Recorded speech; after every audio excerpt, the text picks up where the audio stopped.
ludique qu'on écoute jouer. Et toi, à quoi tu joues? Et toi, à quoi tu joues? Bonsoir, bienvenue dans Des Luttes et des Plumes. On est ensemble pour 2 heures d'émission. Non plus en direct parce que maintenant on est totalement désynchronisé. On enregistre tout en faux direct, mais dans les conditions quand même. Ce soir, il est venu pour nous parler un petit peu cinéma, film, toile blanche et comment est-ce qu'on peut se faire plaisir avec les yeux pour vous qui nous écoutez avec les oreilles. On reçoit Manu. Ça va? Ça va bien, merci de m'accueillir. En forme? Oui, Ouais. très bien, ouais. Bon. Pour m'épauler ce soir, pour te poser des questions intelligentes ou pas, pertinentes ou pas, Yann. Bonsoir Alexis, bonsoir Manu, bonsoir à tous. Tu viens nous parler de quoi ce soir, Yann? Ce soir, je vais vous parler de Dawn Force. Dawn Force, c'est un petit jeu de voiture où on fait des enchères et il va falloir gagner du pognon. D'accord. Et on roule quand même un peu, on avance. On avance. Par contre, les voitures, on les fait avancer pas forcément que la sienne. Donc voilà, il y a toute une histoire de tactique comme ça. D'accord. à Tu prendre. vas nous parler un petit peu effectivement de tout ce qui est histoire de paris et de gros sous dans le monde de la Formule 1. À tes côtés, il y a Talmo. Bonsoir Alex, Bonsoir. bonsoir à tous. Talmo, Moi ce soir. je suis venu vous parler de jeux et de cinéma, en hommage à notre invité. Ah, parfait. Le Donc, cinéma dans le monde du jeu et le monde du jeu dans le cinéma. Vous allez voir, c'est un imbroglio incroyable. ok, on a hâte de voir ça, parce que moi, quand on me parle de jeux et de cinéma, je m'imagine toujours avant les bandes annonces, avant que ça se lance, quand on est arrivé bien en avance avec des potes et qu'on sort ses Game Boy, en disant bon, ça va s'éteindre ou pas ces lumières? De l'autre côté de la table, pour ceux qui ont la chance d'avoir la vidéo, vous pouvez voir Damien. Ouais, je fais une spéciale pandémie. Non, moi, ce soir, je vais m'occuper du courrier des auditeurs que Manu a reçu, mais également, je voudrais rendre un hommage en fait aux gens du cinéma et des médias qui nous ont quittés, Henri Chapier et Michel Legrand. Moi aussi, ce week-end, pour eux, je suis allé poser une gerbe. Voilà. Voilà, Tout pour ceux en qui n'auraient finesse. pas compris, hein, qui n'ont pas la vidéo, qui ne voient pas que Damien porte un masque, effectivement, Damien est très malade. Hein. C'est contagieux. Ouais, c'est ça, il a un virus peu connu transmis par des moustiques, enfin un truc, c'est du délire. On commence toujours l'émission par faire un jeu, tu le sais, parce que pour les auditeurs qui l'auraient oublié, mais tu es déjà venu dans les studios il y a quelques années, hein, Quelques années la déjà. deuxième saison de mémoire. Et donc, on avait déjà cette pratique où on essaye de commencer toutes les émissions par un jeu en direct. Le jeu qu'on a la chance de présenter, souvent il nous est remis par des éditeurs ou par nos partenaires. Cette année, on est très content parce qu'on a la chance d'avoir 2 partenaires, hein, notamment le Remue Ménage à Quimper et Sortilège à Vannes. Cette année, dans Des Luttes et des Plumes, si on joue en direct, c'est grâce à nos 2 partenaires. Dans le Morbihan, Sortilège, à Vannes, 4 rue Hoche, quartier de la Mairie, votre spécialiste JDS, JDR, JCE, JCC. Dans le Finistère, le Remue Ménage à Quimper, 5 rue Toul à Laer, quartier de la Cathédrale, 10 ans d'expérience au service des joueurs. Alors pour nous permettre de partager avec vous ces moments ludiques, toute l'équipe de Des Luttes remercie Sortilège Vannes et Remue Ménage à Quimper, nos partenaires du jeu Antenne. Des Luttes et des Plumes, donc comme on le disait, grâce à nos partenaires, on a la chance de pouvoir jouer à des jeux en direct. Pour ceux qui ont la chance de nous suivre maintenant sur les lives Facebook, vous le savez, vous pouvez interagir avec nous, n'hésitez pas à poser des questions, à nous interpeller. On essaye, tant qu'on peut, pendant le direct, de vous répondre, si tant est qu'on ait les réponses, quoi. Ce soir, on va jouer à un jeu qui s'appelle Qui qu'a fait. Qui qu'a fait, alors ça vous fait rigoler comme ça parce que c'est un jeu qui va parler un petit peu d'animaux qui font caca dans les maisons, mais c'est un jeu pour enfants qui est nominé pour l'As d'Or de Cannes là au mois de février, donc une grosse récompense. Et vous allez voir que c'est un jeu qui est quand même beaucoup plus marrant qu'il ne laisse paraître. C'est un jeu de Jonathan Favre-Godal qui a fait notamment des jeux comme Kokomo qu'on va présenter dans l'émission parce qu'il fait partie des prochains jeux auxquels on va jouer, ou Medieval Pong, qui va arriver très bientôt chez Ravensburger, qui est un petit peu attendu parce que c'est un principe de beer pong, mais avec des choses à abattre sans le côté alcool. Hein. C'est illustré par Steve Augier, édité par Blue Orange, distribué par BlackRock. On peut y jouer, on peut y jouer à beaucoup, à condition d'avoir plusieurs jeux, mais c'est vraiment un jeu où on va pouvoir y jouer même jusqu'à 15. Des parties qui peuvent être très rapides, de 3 à 6 minutes. Voire peut-être même moins. Mais c'est un jeu de rapidité. Dans l'histoire, c'est qu'on rentre à la maison et on découvre une belle crotte dans le salon. Et on se demande, mais qui a fait cette belle crotte? Et on va tous essayer d'accuser en fait les animaux des autres. de faire en sorte que le nôtre soit innocenté. Alors on a des animaux dans nos mains. Hein. On a un chat, on a une souris, une tortue, un perroquet, un lapin et un poisson. Les autres ont tous les mêmes animaux, d'une autre couleur. Et c'est un jeu de rapidité. Le principe, c'est de dire, par exemple, je pose ma tortue et je dis, c'est pas ma tortue qui a fait le caca, puisque c'est un lapin. Et là, le premier qui arrive à trouver le lapin dans sa main et à le poser, il dit, non, c'est pas mon lapin, parce que c'est... Et on a donné un autre animal, ou le même, mais en espérant qu'il ne soit pas sorti. Parce qu'au fur et à mesure, au début, c'est facile, mais après, on ne sait plus si toutes les tortues sont parties. Et si on dit, bah, c'est une tortue et qu'il n'y avait plus de tortue dans les mains des autres, eh ben non, c'est bien ton lapin, parce qu'il n'y a pas de tortue à accuser. Donc, c'est toi qui te manges le petit caca, puisque c'est ton animal qui a fait caca. Voilà. Donc, c'est un jeu de rapidité. Normalement, on met les cartes les Et unes de au-dessus mémoire. des autres. Hein, Mmh, et de mémoire. mémoire un peu. Ouais. Comme là, on est loin les uns des autres, on ne mettra pas les cartes les unes au-dessus des autres. On va juste les retourner en les mettant devant nous. Comme ça, on saura plus si tu as joué un lapin, un perroquet ou une souris. D'accord, d'accord. Le principe est très simple. Hein. Alors effectivement, c'est de la rapidité. Donc le premier qui trouve l'animal et qui le pose, gagne. Je propose de commencer. Parce que je connais le jeu et comme ça fait toujours une carte au moins dans sa main. Par exemple, je dis, c'est pas mon perroquet qui a fait caca, parce que c'est une tortue. C'est pas ma tortue, parce que c'est une autre tortue. C'est pas ma tortue. Ah. Tu vois, c'est vraiment, c'est pas ma tortue. Non, non, non, non. Parce que c'est un poisson. C'est pas mon poisson en tout cas. Ah. Parce que moi je pense que c'est un lapin. C'est pas mon lapin. Il faut poser la carte. Ah oui, sinon c'est trop facile. Parce que je pense que c'est un chat. C'est pas mon chat. Non, c'est pas mon chat parce que c'est un autre lapin.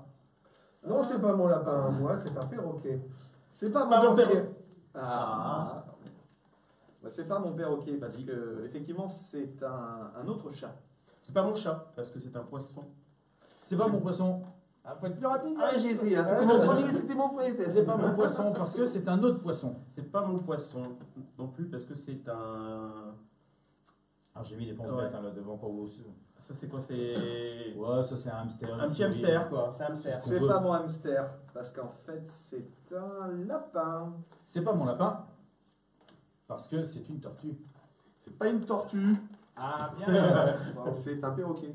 C'est pas mon perroquet, parce que c'est une autre tortue. Non, c'est pas ma tortue, puisque je vous dis que c'est un hamster. C'est pas mon hamster. C'est un chat. Non, c'est pas mon chat. Ah, c'est peut-être mon chat alors. Puisque c'est un perroquet. Ah. Ce n'est pas un perroquet parce que c'est un poisson. C'est pas mon poisson, Ouf, il en restait des poissons. parce que c'est un chat. Mais ce n'est pas un chat, c'est un lapin. Tu peux pas mettre ta carte si tu veux. Quoi. C'est pas mon Tu lapin. peux pas tous les aligner. C'est pas mon lapin parce que c'est un tortue. C'est pas ma tortue, parce que c'est un hamster. Non, c'est pas mon hamster, je vous dis. C'est un poisson rouge. Ce n'est pas un poisson rouge car c'est un lapin. Tu peux pas, tu peux pas en jouer deux. Ah mais t'es trop fort.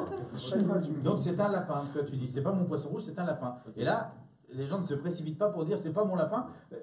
Est-ce que ça voudrait dire qu'il n'y a plus de lapins dans les mains des gens? Tous les lapins sont déjà partis. Et si c'est le cas, bah, c'est forcément ton poisson rouge qui est venu faire la crotte au milieu du salon. Enfin, c'est un balèze de Allô. poisson rouge quand même. D'accord, mémoire et voilà. Exactement, mémoire et rapidité. Ok. Donc plus de lapin. Si ça Tu vois, là on a des crottes. Yann, tu te manges une petite crotte. Ah. Et à la fin du jeu, on peut en enchaîner. C'est celui qui a le moins de crottes qui l'emporte. Alors, c'est plus trop la période, hein, mais Ça marche. Je vais l'accepter. Ça marche très très bien en vrai. Hein, Ça a l'air très, ouais. avec en soirée entre potes, tu rigoles parce que tu finis par te prendre au jeu de la rapidité et justement de la mémoire. Les enfants accrochent très très bien à ce jeu Parce que ça parle de caca. aussi, ouais. Et parce qu'il y a le côté vraiment rapidité, se débarrasser des Ouais. cartes et ça ils aiment beaucoup. Alors, vous allez pouvoir reprendre vos cartes. Hein, là c'était une petite découverte. On va en faire une deuxième parce que les parties sont très rapides. Dès que Damien aura réussi à changer les câbles. En fait, j'avais pas de micro depuis le début. Si, mais il marche mal. Des petits problèmes techniques, mais les ajustements Ah, C'est se ça. font. donc la réponse était ça venait du câble. Ah, bah ça c'est mieux. Alors, vous avez vos cartes en main? On dit que c'est Yann qui commence. C'est pas les auditeurs qui nous auraient aidés maintenant qu'on n'est plus en direct, hein, parce que dans Non. 2 semaines nous dire ça vient du câble, ça servira à rien. Yann, Alors. tu vas pouvoir effectivement commencer. Comme tu as Oui. perdu. Donc il y a un gros caca au milieu de la pièce. Et je peux vous dire que ce n'est. Je mets une carte là Ouais. du coup. Mhm. Ce n'est pas la tortue. C'est ça. Et tu Voilà. dis, c'est. Parce que c'est un chat. C'est pas mon chat, parce que c'est une autre tortue. C'est pas ma tortue. Non, parce que c'est un poisson rouge. Non, c'est Non, pas c'est- mon poisson rouge. Puisque je vous dis que c'est un perroquet. C'est pas mon perroquet. C'est une tortue. C'est pas Non. ma tortue. Est-ce que c'est un autre perroquet? Non, c'est pas mon perroquet, je vous dis, puisque c'est un lapin. Ce n'est pas un lapin parce que c'est un chat. C'est pas mon chat. Non. C'est une souris. Ce n'est pas ma souris, Un hamster, parce on que c'est un poisson rouge. Ce n'est pas un poisson rouge, c'est un perroquet. C'est pas Ce un n'est pas- perroquet, parce que c'est un autre poisson rouge. Ce n'est pas un poisson rouge parce que Oh. c'est une tortue. Non, c'est pas une tortue, je vous dis que c'est un chat. Non, C'est ce pas n'est pas un chat, c'est un hamster. je vous Non, dis. c'est pas un hamster, c'est pas un lapin. Non, c'est pas un lapin, c'est Arrêtez, un je hamster. C'est Non, pas c'est mon pas- hamster. C'est pas mon hamster. C'est un poisson. C'est pas un poisson, c'est un chat. Oui, non, c'est pas un chat. non. C'est pas un chat parce que c'est un autre chat. Oui, mais je pas le suis mien. sûr, non. Puisque je vous dis que si ce n'est pas un chat, non, c'est encore un hamster. Non, Oui, c'est pas un hamster. Je Je te laisse, je te laisse. Ah, c'est gentil, c'est pour toi. Du coup, ce n'est pas un hamster, c'est en fait un poisson. C'est pas mon poisson. Non. C'est un lapin. Ce n'est pas mon lapin, c'est un hamster. C'est pas mon hamster. Ça devient compliqué. C'était un lapin. C'est pas mon lapin. Non, non, non, non. C'est un perroquet. Ce n'est pas mon perroquet, c'est un Ah tortue. ouais. Ce n'est pas ma tortue. Ouh, la chance. Car c'est un chat. C'est un Eh ben non, c'est ta tortue. Ah non. J'avais un lapin. Ah, la grosse tortue Il me restait dégueulasse. un lapin. Ah, La grosse d'accord. tortue qui pue. Donc voilà, effectivement, c'est un petit jeu rapide et qui se prend C'est pas la pas tête, mal, qui se ouais. joue, qui est très fun. On peut en enchaîner 2-3 comme ça pour se mettre en jambes. Et le seul petit bémol que j'y mets quand on joue avec les gamins, c'est que si on est un peu maniaque de son matériel, les cartes, elles Ah mangent bah. cher parce Ah qu'elles bah, sont cher. pliées, elles sont On va les lancées. plastifier si tu veux jouer avec des enfants un peu pour ce genre de jeu. Ça vaut le coup Bon, en de fait, plastifier. j'en ai acheté un au centre de loisirs, comme ça ils jouent avec le leur. Ouais. Et quand le il sien, sera il abîmé, reste dans la on boîte. en rachètera un, ça fait marcher le commerce et Et d'autant on a des plus- budgets. D'autant plus qu'on joue tous au même endroit en C'est fait. ça. Là, chacun de notre côté, en fin de compte, Oui. on peut rester courtois entre guillemets et s'amuser. Mais souvent les Si on mains joue tous au s'entrechoquent, même endroit, les cartes. Ouais, alors du coup, à 16, j'allais te revenir là-dessus. Tu vois, tu disais On peut mélange jouer à plusieurs 10, jeux. 15, 16. Ouais, je trouve que ça deviendrait peut-être un peu bordélique par contre. Parce que tu vois, savoir qui. Parce que là, entre 5, 6, délimiter un gagnant, c'est facile. Mais quand il y en a 10 qui donnent leur carte en même temps, ça peut être plus compliqué. Ouais, tout de mais suite. ça se fait comme on a fait là, c'est-à-dire que souvent les gens voient si quand même les autres étaient plus rapides ou pas, puis tu finis vite par plus avoir les cartes demandées. Enfin, je veux dire, quand tu as balancé ta tortue, L'erreur se après, fait là, tout le ouais. monde, enfin, chaque fois qu'on lance des tortues, toi tu participes plus, donc il y a plein de. Finalement, ça se fait quand même. Il y a moins de chances d'être éliminé vite, parce Oui. que des tortues, il en reste 14, mais. Ah non, mais bien ça sûr, se fait quand en même. centre de loisirs, par exemple, c'est Ah bah, typiquement un jeu. Exactement, moi il marche. prête, hein. Et c'est pour ça que je ne suis pas surpris, comme je le disais, qu'il soit nominé pour faire partie des jeux qui méritent l'As d'or. On verra s'il le gagne ou pas. Mais voilà, un Ah ouais, simple carrément. jeu de. Ouais. Il y a plusieurs catégories à Cannes où c'est As d'or et puis. Non, il y a plusieurs catégories. Il y a une catégorie enfant, une catégorie un peu plus famille. Il y en a et 5. Ah oui, donc là c'est vraiment As d'or quoi, pour le prix, le grand prix. Là, non, c'est dans la catégorie enfant. Ah oui, En d'accord. fait, Ah, ça ok, serait ok, bon, As d'or dans la je catégorie enfant, As d'or. Ok. Non, faut C'est peut-être le- pas déconner non plus, Damien. Il est bien le jeu, mais. Bah oui, c'est pour ça, je voulais savoir jusqu'où était allé. Mais donc voilà, donc Qui Café, hein, on le rappelle, c'est édité par Blue Orange, distribué par BlackRock, et c'est un petit jeu très très sympa. En VO, il s'appelle Who Did It, et je conseille, si on peut, de le choper en VO. Tout simplement Pourquoi parce que ça ne change rien aux cartes, sauf que l'arrière, c'est marqué Who Did It, au lieu de Qui Café, et les cartes goodies qui sont données pour le jeu, donc c'est un personnage, un kangourou, pour chaque couleur. L'arrière de la carte, c'est Who Did It. Donc en fait, ça permet de le mettre dans son jeu sans que les autres sachent qu'il te reste un kangourou dans les mains. Voilà, c'était la petite astuce du jour. Ah, La nouvelle rubrique. la nouvelle rubrique, quoi, les astuces sur le jeu. Le jeu. Donc, ça va être l'heure maintenant de la première pause musicale de l'émission. Eh ben oui, tout à fait. Et avec ça, on s'est déjà fait plaisir et on va se refaire plaisir avec Britney Spears qui va nous chanter Oops, I Did It Again. Alors, c'est coupé pendant 2 minutes. Ouais. Putain, gros mot. Je peux avoir un gros plan sur ma tête? Ah, ouais, alors attends. Tac. Bonjour. Alors, d'habitude, à cette place-là, normalement, vous aurez un cache-écran. Un cache-écran, qu'est-ce que c'est? J'ai 2 minutes pour vous expliquer. Je vais essayer de ne pas vous contaminer. Hein. Pendant ce temps, faites votre vie, hein, débrouillez-vous sans moi. Un cache-écran, c'est quoi? C'est on va dire, un élément qu'on va lancer à l'antenne, admettons sur une antenne nationale. C'était l'explication que je vous donnais en fait dans le petit cache-écran qui passait. Une chanson par exemple, pendant qu'une antenne locale va diffuser une pub pour le magasin de meubles du coin dont on n'a absolument rien à faire au niveau national.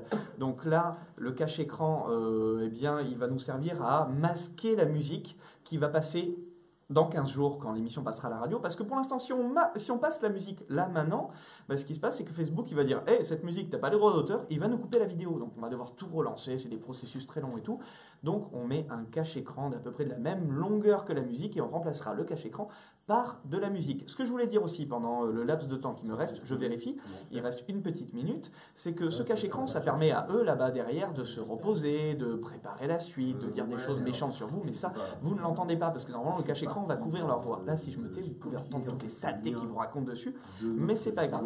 Je suis sûr qu'ils en disent plein dans mon dos, mais c'est pas grave parce que moi comme je suis malade, je vais tous les contaminer. C'est demain, c'est moi qui vais rire.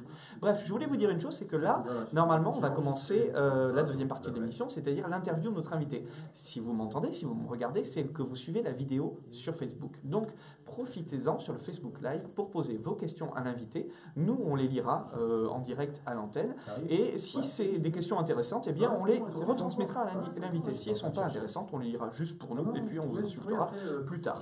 Voilà, c'était en gros ce que racontait le cache-écran. Ça fait 1 minute 50. Je pense que j'ai plus ou moins tenu mon pari. On va retourner dans l'émission et la prochaine fois, vous aurez un véritable élément sonore à la place de moi. D'accord. Jingle. Ouais. Alors, je vais ça.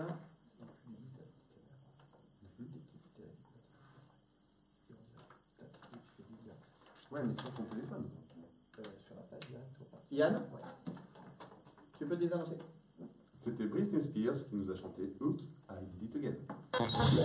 Des luttes et des plumes. Chaque deuxième et quatrième lundi du mois, 20h, 22h, c'est 2 émissions pour le prix d'une. Une première émission inédite à la radio sur Plume FM 102.1 et www.plumefm.net. Une deuxième émission enregistrée en direct à retrouver en live sur Facebook. Toujours dans des luttes et des plumes, on vient d'écouter Britney Spears, on vient de jouer aussi à Qui Café, et maintenant il est l'heure de retrouver notre invité, donc Manu. Manu qui est venu pour nous parler, donc on l'a dit tout à l'heure, de Toile Blanche, de cinéma, parce que toi tu es, en fait tu tiens le cinéma de Locminé. Ouais, ça fait 17 ans maintenant que je m'occupe du cinéma de Locminé déjà. Le temps passe, ouais, voilà.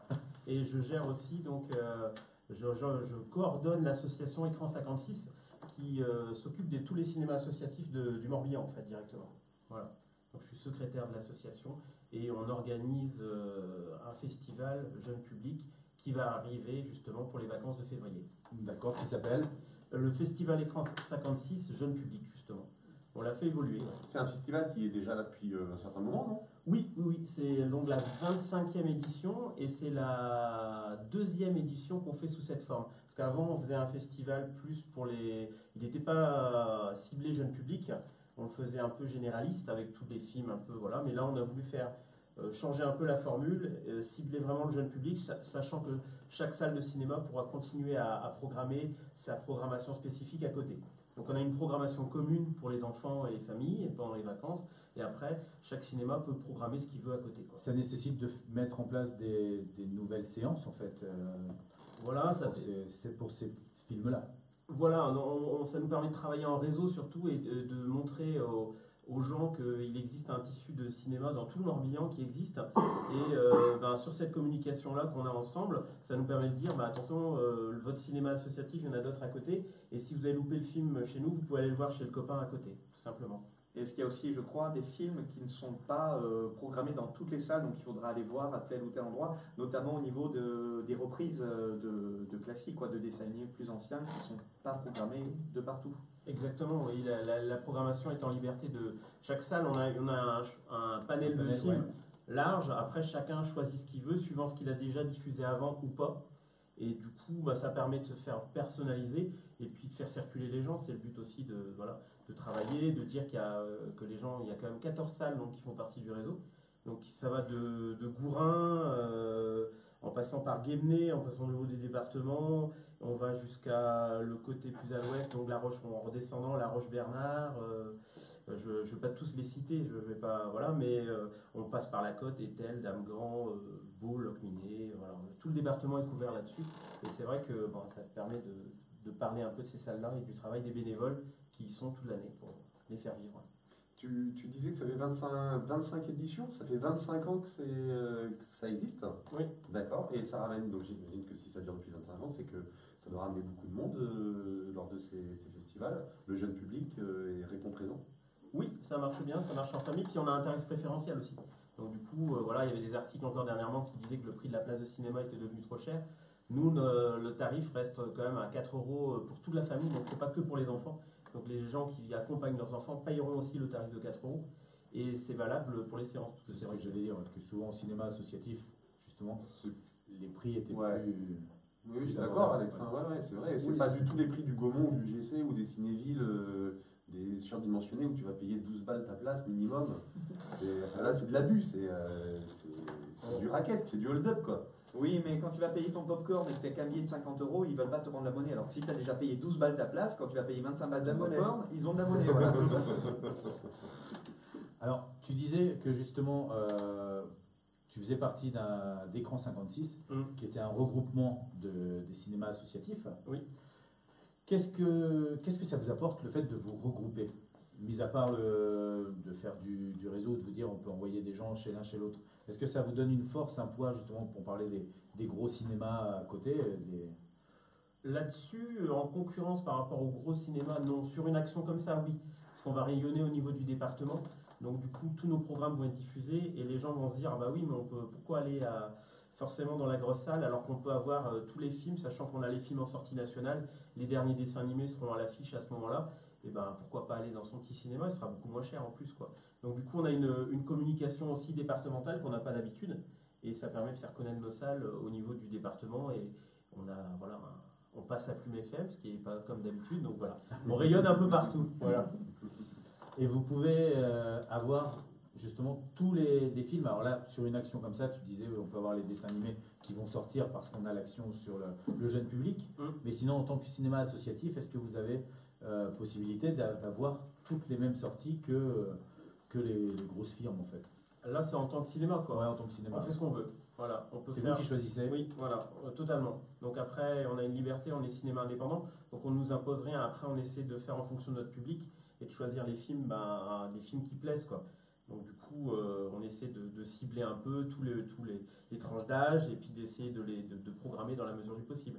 Alors c'est vrai qu'on des fois on a des demandes très particulières et faire tourner une séance pour 2 ou 3 personnes, c'est pas très rentable. Donc du coup, on essaie quand même d'être raisonnable là-dessus, quoi. Mais on reste à l'écoute quand même des gens et quand ils réclament des films à plusieurs, des fois, on arrive à passer des séances, quoi. Voilà. J'ai une question c'est peut-être en lien d'ailleurs, mais de loin. Aujourd'hui, avant c'était sur des pellicules, il fallait des bobines, ça prenait de la place, des grosses boîtes. C'est toujours le cas ou on utilise le support numérique? C'est totalement numérisé depuis. Nous, à Logminé, depuis 2010, la plupart des cinémas ont commencé 1 an ou 2 avant et après, arrivé en 2012, tous les cinémas sont numériques. Maintenant, il n'y a plus du tout de pellicule. Donc c'est fini. D'accord, c'est fini. Ça, voilà. C'est un ancien temps aujourd'hui. Exactement. Ouais. Bon, l'avantage. Encore un coup de vieux. L'avantage, c'est que maintenant la qualité est toujours égale et que par rapport à avant, où certains trouvaient du charme, c'est sûr, d'avoir le côté pellicule, film qui s'abîme, la poussière à l'écran. Mais bon, là, on a une qualité égale du début à la fin. Donc peu importe si on va voir le film au bout de 2 semaines, la copie reste identique. On peut choper du vieux matos, si on a une salle de cinéma, se dire tiens, je voudrais un projo, on a des vidéoprojecteurs, mais alors les bobines de films. Oui, oui, on en a. Oui, oui, les bobines sont là, le projecteur, nous, marche encore. Il y a quelques bobines qui traînent dans la cabine, on peut toujours faire des projections. Mais on n'a pas tous les films, hein. Les films sont repartis au stock. Il nous les prête, mais il les récupère après. Donc, je me doute aussi. on n'en a pas une réserve. Non, non, ça fait des grosses cassettes vidéo surtout. mais justement, maintenant que tout est numérique, on vous envoie donc un code, on vous envoie un fichier. Oui. Est-ce qu'on peut encore se permettre de choper des vieux films? Est-ce que tout a été numérisé ou est-ce qu'il y a des films qu'on ne pourrait plus voir au cinéma? Alors, tout est en cours de numérisation. Ça coûte des sous, donc il y a les studios et les distributeurs numérisent au fur et à mesure donc du coup les films. Et donc il y a des catalogues avec des films qu'on appelle du répertoire maintenant, qui s'élargissent d'année en année. Donc on arrive de plus en plus à avoir ces films-là. Donc il y a un budget qui est alloué tous les ans pour restaurer. Et une fois que la copie numérique est faite, elle est faite. Oui, celle-là, elle va on peut la dupliquer, elle existe, elle est là, quoi. Donc il n'y a plus de souci, le travail est fait, quoi. Donc du coup, il y a un travail tous les ans et de plus en plus de films deviennent du coup accessibles maintenant, quoi. Voilà.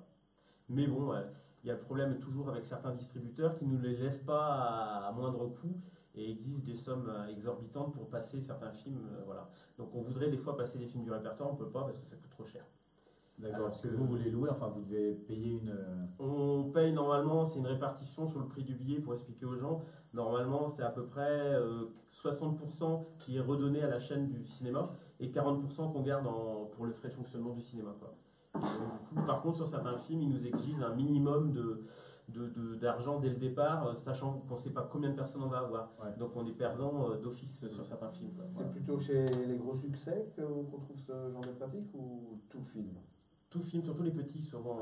Oui, parce que les gros succès, ils vont marcher de toute façon. Donc ils ne s'embêtent pas à nous demander un minimum garanti sur leur film. Ils savent qu'il va y avoir une grosse recette et que le pourcentage de répartition va être à leur avantage. Mais des fois, on veut sortir, les écoles nous demandent des fois des collèges, des vieux classiques, et c'est pas possible à ce moment-là de le faire parce qu'ils nous demandent trop de droits et du coup, on ne peut pas faire venir une classe. Il faut qu'au minimum qu'il y ait 100, 200 gamins. Sinon, c'est pas possible, quoi, tout simplement. Mais du coup, comme pour Écran 56, qui est un festival, donc vous vous êtes mis ensemble pour pouvoir bénéficier de ça, pour avoir justement plus de poids, on va dire, dans la demande. Et pouvoir partager les films, ouais. Et pouvoir justement se les partager. Est-ce qu'on peut imaginer qu'il y a la même chose de mise en place avec les collèges, les lycées? C'est-à-dire que s'il y a un collège qui veut travailler sur un vieux classique de Buster Keaton, par exemple, et que tu dis c'est trop cher, peut-être que les collèges du coin aussi, et que là vous avez plus de poids en disant on est quand même plusieurs cinémas, plusieurs structures. Ça se fait aussi, ça? Oui, ça se fait, ouais. On peut mutualiser, et puis s'il y a une demande comme ça collective. Alors le problème, c'est que c'est des demandes particulières et que tout le monde se mette d'accord entre collèges ou entre collègues de cinéma. C'est très compliqué d'avoir la même idée au même moment, quoi. Voilà. Mais l'avantage d'Écran 56, c'est que ça permet, d'habitude, on n'a pas autant de films à l'affiche. Il faut savoir que les distributeurs de films se battent un peu et nous donnent des exigences de séance. Et là, si on n'était pas en festival Écran 56, on ne pourrait pas passer tous ces dessins animés. On serait minimum obligé d'en faire plus d'un tel, mais on ne pourrait pas varier autant. Et c'est l'avantage d'être en festival sur cette période-là qui nous permet de faire autant de variété dans le programme, quoi, tout simplement. Justement, maintenant que les copies sont numériques, avant quand c'était des bobines, on était limité au nombre de bobines. Maintenant que c'est numérique, tout le monde pourra avoir le même film en même temps. Est-ce qu'il y a quand même une limite qui est imposée pour qu'il y ait de la demande en fait, pour qu'il y ait de l'envie et de la demande auprès du public? Oui, parce que le principe de distribution, on pourrait dire tout le monde pourra avoir le film quand il veut. On a toujours des quotas et ils s'arrangent un peu. C'est un garde-fou aussi pour éviter que tous les cinémas aient le même film en même temps. C'est qu'on est limité. On ne peut pas forcément pour ça qu'on n'a pas toutes les sorties nationales à nominer et que des fois on les a en deuxième ou troisième semaine, mais ça arrive de temps en temps. Mais voilà, et on a des exigences d'avoir un film une semaine, de changer la semaine d'après. Voilà, des exigences de variété qui fait que ça fonctionne un peu comme l'ancien temps des copies, où il y avait une copie qui allait de cinéma en cinéma. Ça marche un peu pareil, les conditions, même si c'est dématérialisé et qu'on a toujours le film au cinéma, on n'a pas le droit de le diffuser certaines semaines pour faire varier la programmation dans le département. Et alors dans ces cas-là, je pense que c'est qu'est-ce qu'on a encore fait au bon Dieu. Je crois que c'était eux qui avaient dit en avant-première, ou Nicky Larson. Enfin, en tout cas, c'était une comédie française qui avait dit en avant-première dans toute la France. Qu'est-ce qu'on a encore fait au bon Dieu? Est-ce que ça s'appelle pas une sortie le mardi en fait? Une avant-première dans toute la France? C'est une. Disons que c'était une très pré-sortie un mois avant. Ah d'accord.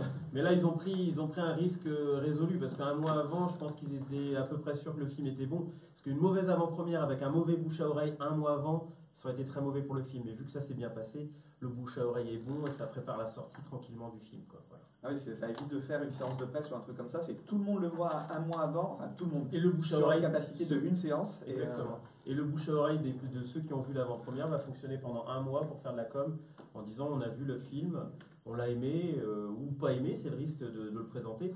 Mais je pense qu'ils avaient calculé que la plupart des gens auraient aimé le film, de ceux qui l'ont vu en avant-première, et allaient faire un travail de communication pour dire aux autres allez le voir, quoi, tout simplement. Est-ce que c'est pas trop dur en termes de travail, enfin on va dire toi si tu gères le cinéma et que tu dois faire le choix dans les films, de réussir à faire abstraction de ses goûts en priorité par rapport à ce qui va marcher. Tu vois, tu te dis par exemple, celui-là, clairement moi il passerait pas, mais je sais qu'il va plaire, donc on est obligé de le présenter. Comment tu arrives à doser un petit peu tes choix, à te dire ça va marcher, pas ça? J'enlève mes goûts personnels totalement là-dessus. Ouais, mais justement, quand on enlève ses goûts personnels, à se dire celui-là il va marcher, en sachant que c'est pas du tout ta cam, c'est-à-dire comment tu peux. On connaît son public, après on sait les équivalences, on arrive à jauger le film en disant ça ressemble à tel film qui a marché, telle comédie, tel acteur marche un petit peu, et voilà, il y a un public pour tel genre de film, puis on reste à l'écoute. Maintenant l'avantage avec les réseaux sociaux aussi, c'est qu'on écoute un peu, on fait des tests. On a des retours plus rapides. Et voilà, sur certaines bandes annonces, on voit que oh là, ça réagit beaucoup, il y a beaucoup de demandes, on cible un petit peu, et puis voilà, on écoute les gens. Alors des fois on me demande des choses qui ne seront pas diffusées, je m'en excuse auprès des spectateurs, mais c'est vrai que c'est des demandes plus particulières. Donc après, comme je dis aux gens, ne pas hésiter à interagir et le réclamer. S'ils sont 50 à me réclamer un film, il sortira à coup sûr. 50 personnes différentes, on peut se permettre de sortir le film. Oui, en tant que cinéma associatif, il y a plus vocation à répondre à des petites demandes plutôt qu'un multiplex qui va dire non, moi j'ai ma pro sur l'année presque et on va pas déroger à la règle, quoi. C'est un peu le rôle. Oui, voilà, ouais. Et puis on arrive à avoir des coups de cœur, des fois des gens qui se déplacent dans le département parce qu'on est le seul à l'avoir passé un film qui n'est pas passé ailleurs, quoi. Et on a des fois des gens qui viennent sur des grands déplacements dans le département pour venir nous voir. C'est l'avantage d'aller chercher des petites pépites des fois et qui n'ont pas été prises par les multiplex, mais qui font déplacer les gens pour... voilà. Et vous choisissez, tu disais, on regarde les bandes annonces par exemple et on voit si ça réagit, ou est-ce que vous avez la primeur, on va dire, comme nous on peut avoir sur des salons de jeux, où on voit des prototypes, on voit l'évolution d'un jeu, on voit des jeux en avant-première aussi, on les teste avant leur sortie. Est-ce que vous pouvez voir les films avant les sorties pour vous dire si ça rentre Ouais, on a la chance aussi de pouvoir le faire. Ouais. Donc là, je suis aussi dans le syndicat des salles de Bretagne et de l'Ouest et on organise des pré-projections sympathiques, des journées très sympathiques où on fait de la communication aussi professionnelle pour répondre à des questions. Parce que voilà, Écran 56, il y a beaucoup de cinémas associatifs qui n'ont pas du tout de professionnels. Donc il y a des évolutions et ça permet de les renseigner. Mais voilà, donc là, le syndicat sert aussi à ça et on voit les films en avant-première. Donc du coup, un mois avant, ce qui permet de les jauger. Mais on n'est pas forcément un bon public parce faut prendre du recul aussi. Hein, parce qu'on a vu des films comme ça. On avait vu à l'époque Intouchable avant tout le monde en pré-projection. Et puis voilà, on l'avait trouvé bon, mais de là à se dire que ça allait faire un succès comme il a été, c'était très compliqué à dire. Je me souviens d'autres pré-projections où des professionnels avaient vu Titanic et avaient trouvé ça nul, c'est trop long. Et puis, ça ne marchera jamais. Et voilà, et quelques mois après, elle dit moi j'ai toujours su que ça allait marcher de toute façon. Voilà, donc c'est très dur des fois de sentir le film. Contrairement à ce Ils ont arrêté le cinéma aujourd'hui. Voilà. Contrairement à ce film. Moi, je dois dire, j'ai une petite question, tu vas le présenter. Imagine qu'en festival, tu fasses Cannes, l'équivalent de Cannes, festival de jeux. Tu ailles sur un stand, tu jettes un coup de dé, tu ailles sur le stand d'à côté, tu jettes un coup de dé, et tu fais ça toute la journée, pas une seule partie complète. Est-ce que tu peux nous parler de votre festival de Deauville, celui des professionnels, pas le du festival marathon de film annonce qu'on a une fois. C'est génial ça. C'est une journée on a une journée de présentation en fait par an où tous les professionnels, c'est un salon professionnel comme il y a dans le domaine du jeu. Et là, on a une journée, le jeudi en général, où on commence à 9h le matin pour terminer à peu près à 19h, 20h, avec une coupure pour manger quand même. Et on a, on doit avoir que des bandes annonces pendant tout. Alors, présentation bien sûr des équipes, donc il y a un petit speech, mais on doit avoir 7-8 heures de bandes annonces. Donc voilà, de tous les distributeurs. Donc il y a des gros films comme tous les distributeurs qui se sont spécialisés plus dans le film coréen ou les films de différents du répertoire ou autre chose. Donc il y a de tout quoi.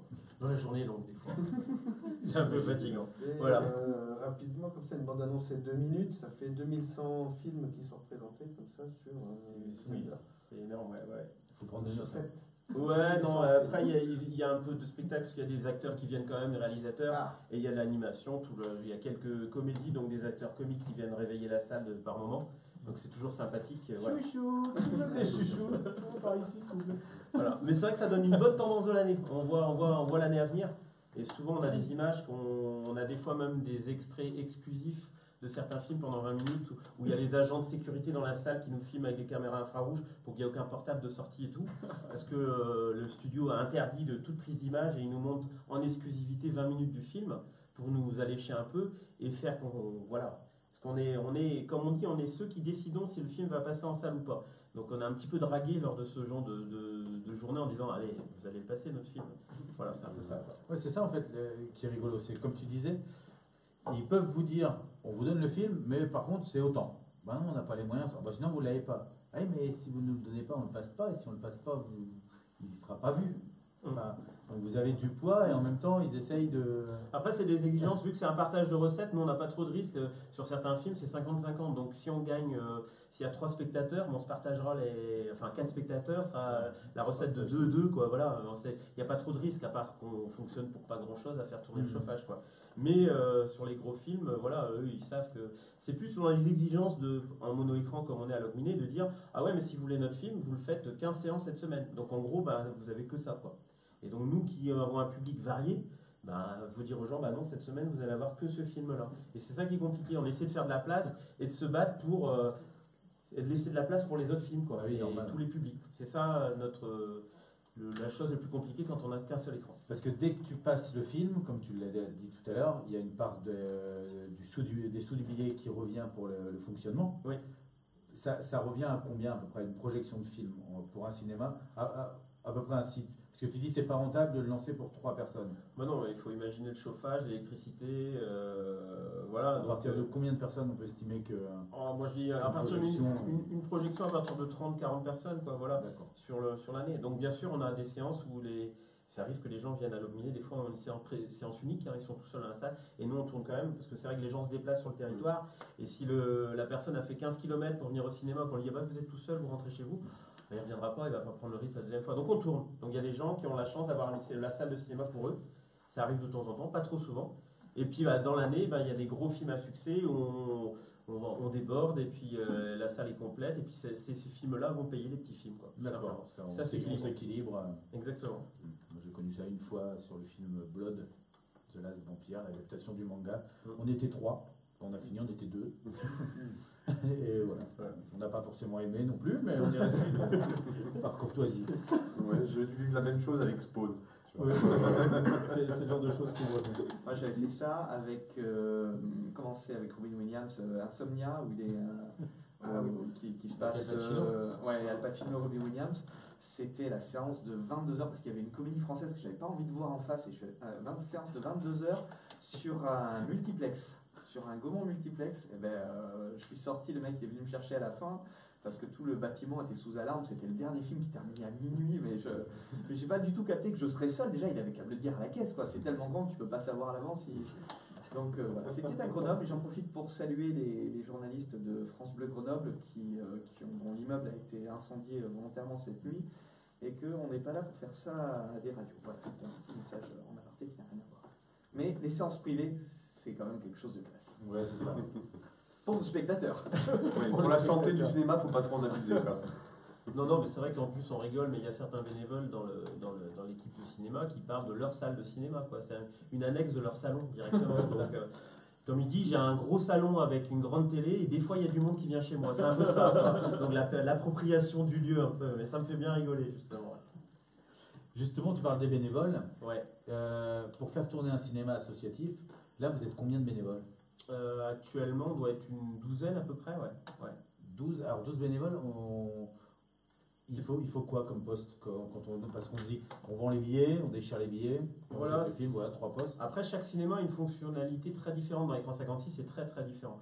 C'est-à-dire que moi, à Logminé, je suis plus un poste de directeur, je prémâche tout. Donc du coup, la programmation est faite, la comptabilité est faite. Voilà, le principe pour moi à Logminé, c'est que le bénévole vient faire l'accueil, vendre les tickets et peut aller voir le film après, une fois que la séance est lancée. Voilà. Il faut que ça reste du plaisir, donc il n'y a pas que la contrainte de venir faire l'accueil lui permet aussi. Alors des fois ils n'aiment pas le film, donc ils vont pas le voir, mais ils peuvent aller le voir pendant la séance. Oui, mais après c'est le jeu, c'est-à-dire que tu viens parce que tu fais partie de l'équipe de l'assaut. Si le film te plaît, tu as la chance de pouvoir en profiter, d'aller le voir, Voilà. même peut-être d'en voir plusieurs dans ton week-end ou dans ta semaine, et de voir ce film-là plusieurs fois. Mais en contrepartie, si tu dois venir un jour où il y a un film qui ne te plaît pas, bah, tant pis, tu viens, tu fais l'accueil, tu n'es pas obligé de rester, mais Voilà. c'est la contrepartie, c'est plutôt, Voilà, c'est un plutôt poste honnête. Exactement, sachant qu'on est ouvert quand même beaucoup dans la semaine, ça permet de partager un peu les heures, quoi, voilà, quoi. Et que je rentre de temps en temps à la maison. Quoi.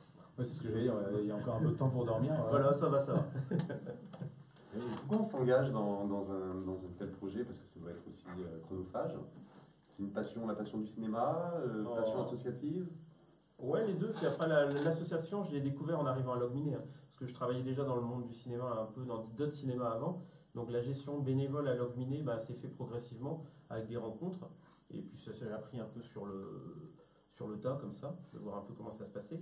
Et puis après, j'ai pas l'impression de travailler, donc c'est bon signe en général. Voilà. Même si ça me prend du temps, j'ai toujours pas l'impression de travailler. Donc, C'est plutôt bien. Quoi. oui, et là, moi c'est le plaisir d'accueillir les gens, quoi. C'est d'avoir du relationnel avec les clients, de voir que les gens sont contents des séances et de rendre service, quoi. Voilà, de créer du loisir et de se sentir utile, quoi. C'est ça. Il y a aussi la volonté peut-être de garder aussi une empreinte culturelle sur un territoire rural, quelque part. Oui, Ça a une importance. Bah, on est souvent le seul lieu ouvert en permanence certains soirs, enfin tous les soirs de l'année pratiquement en milieu rural, quoi.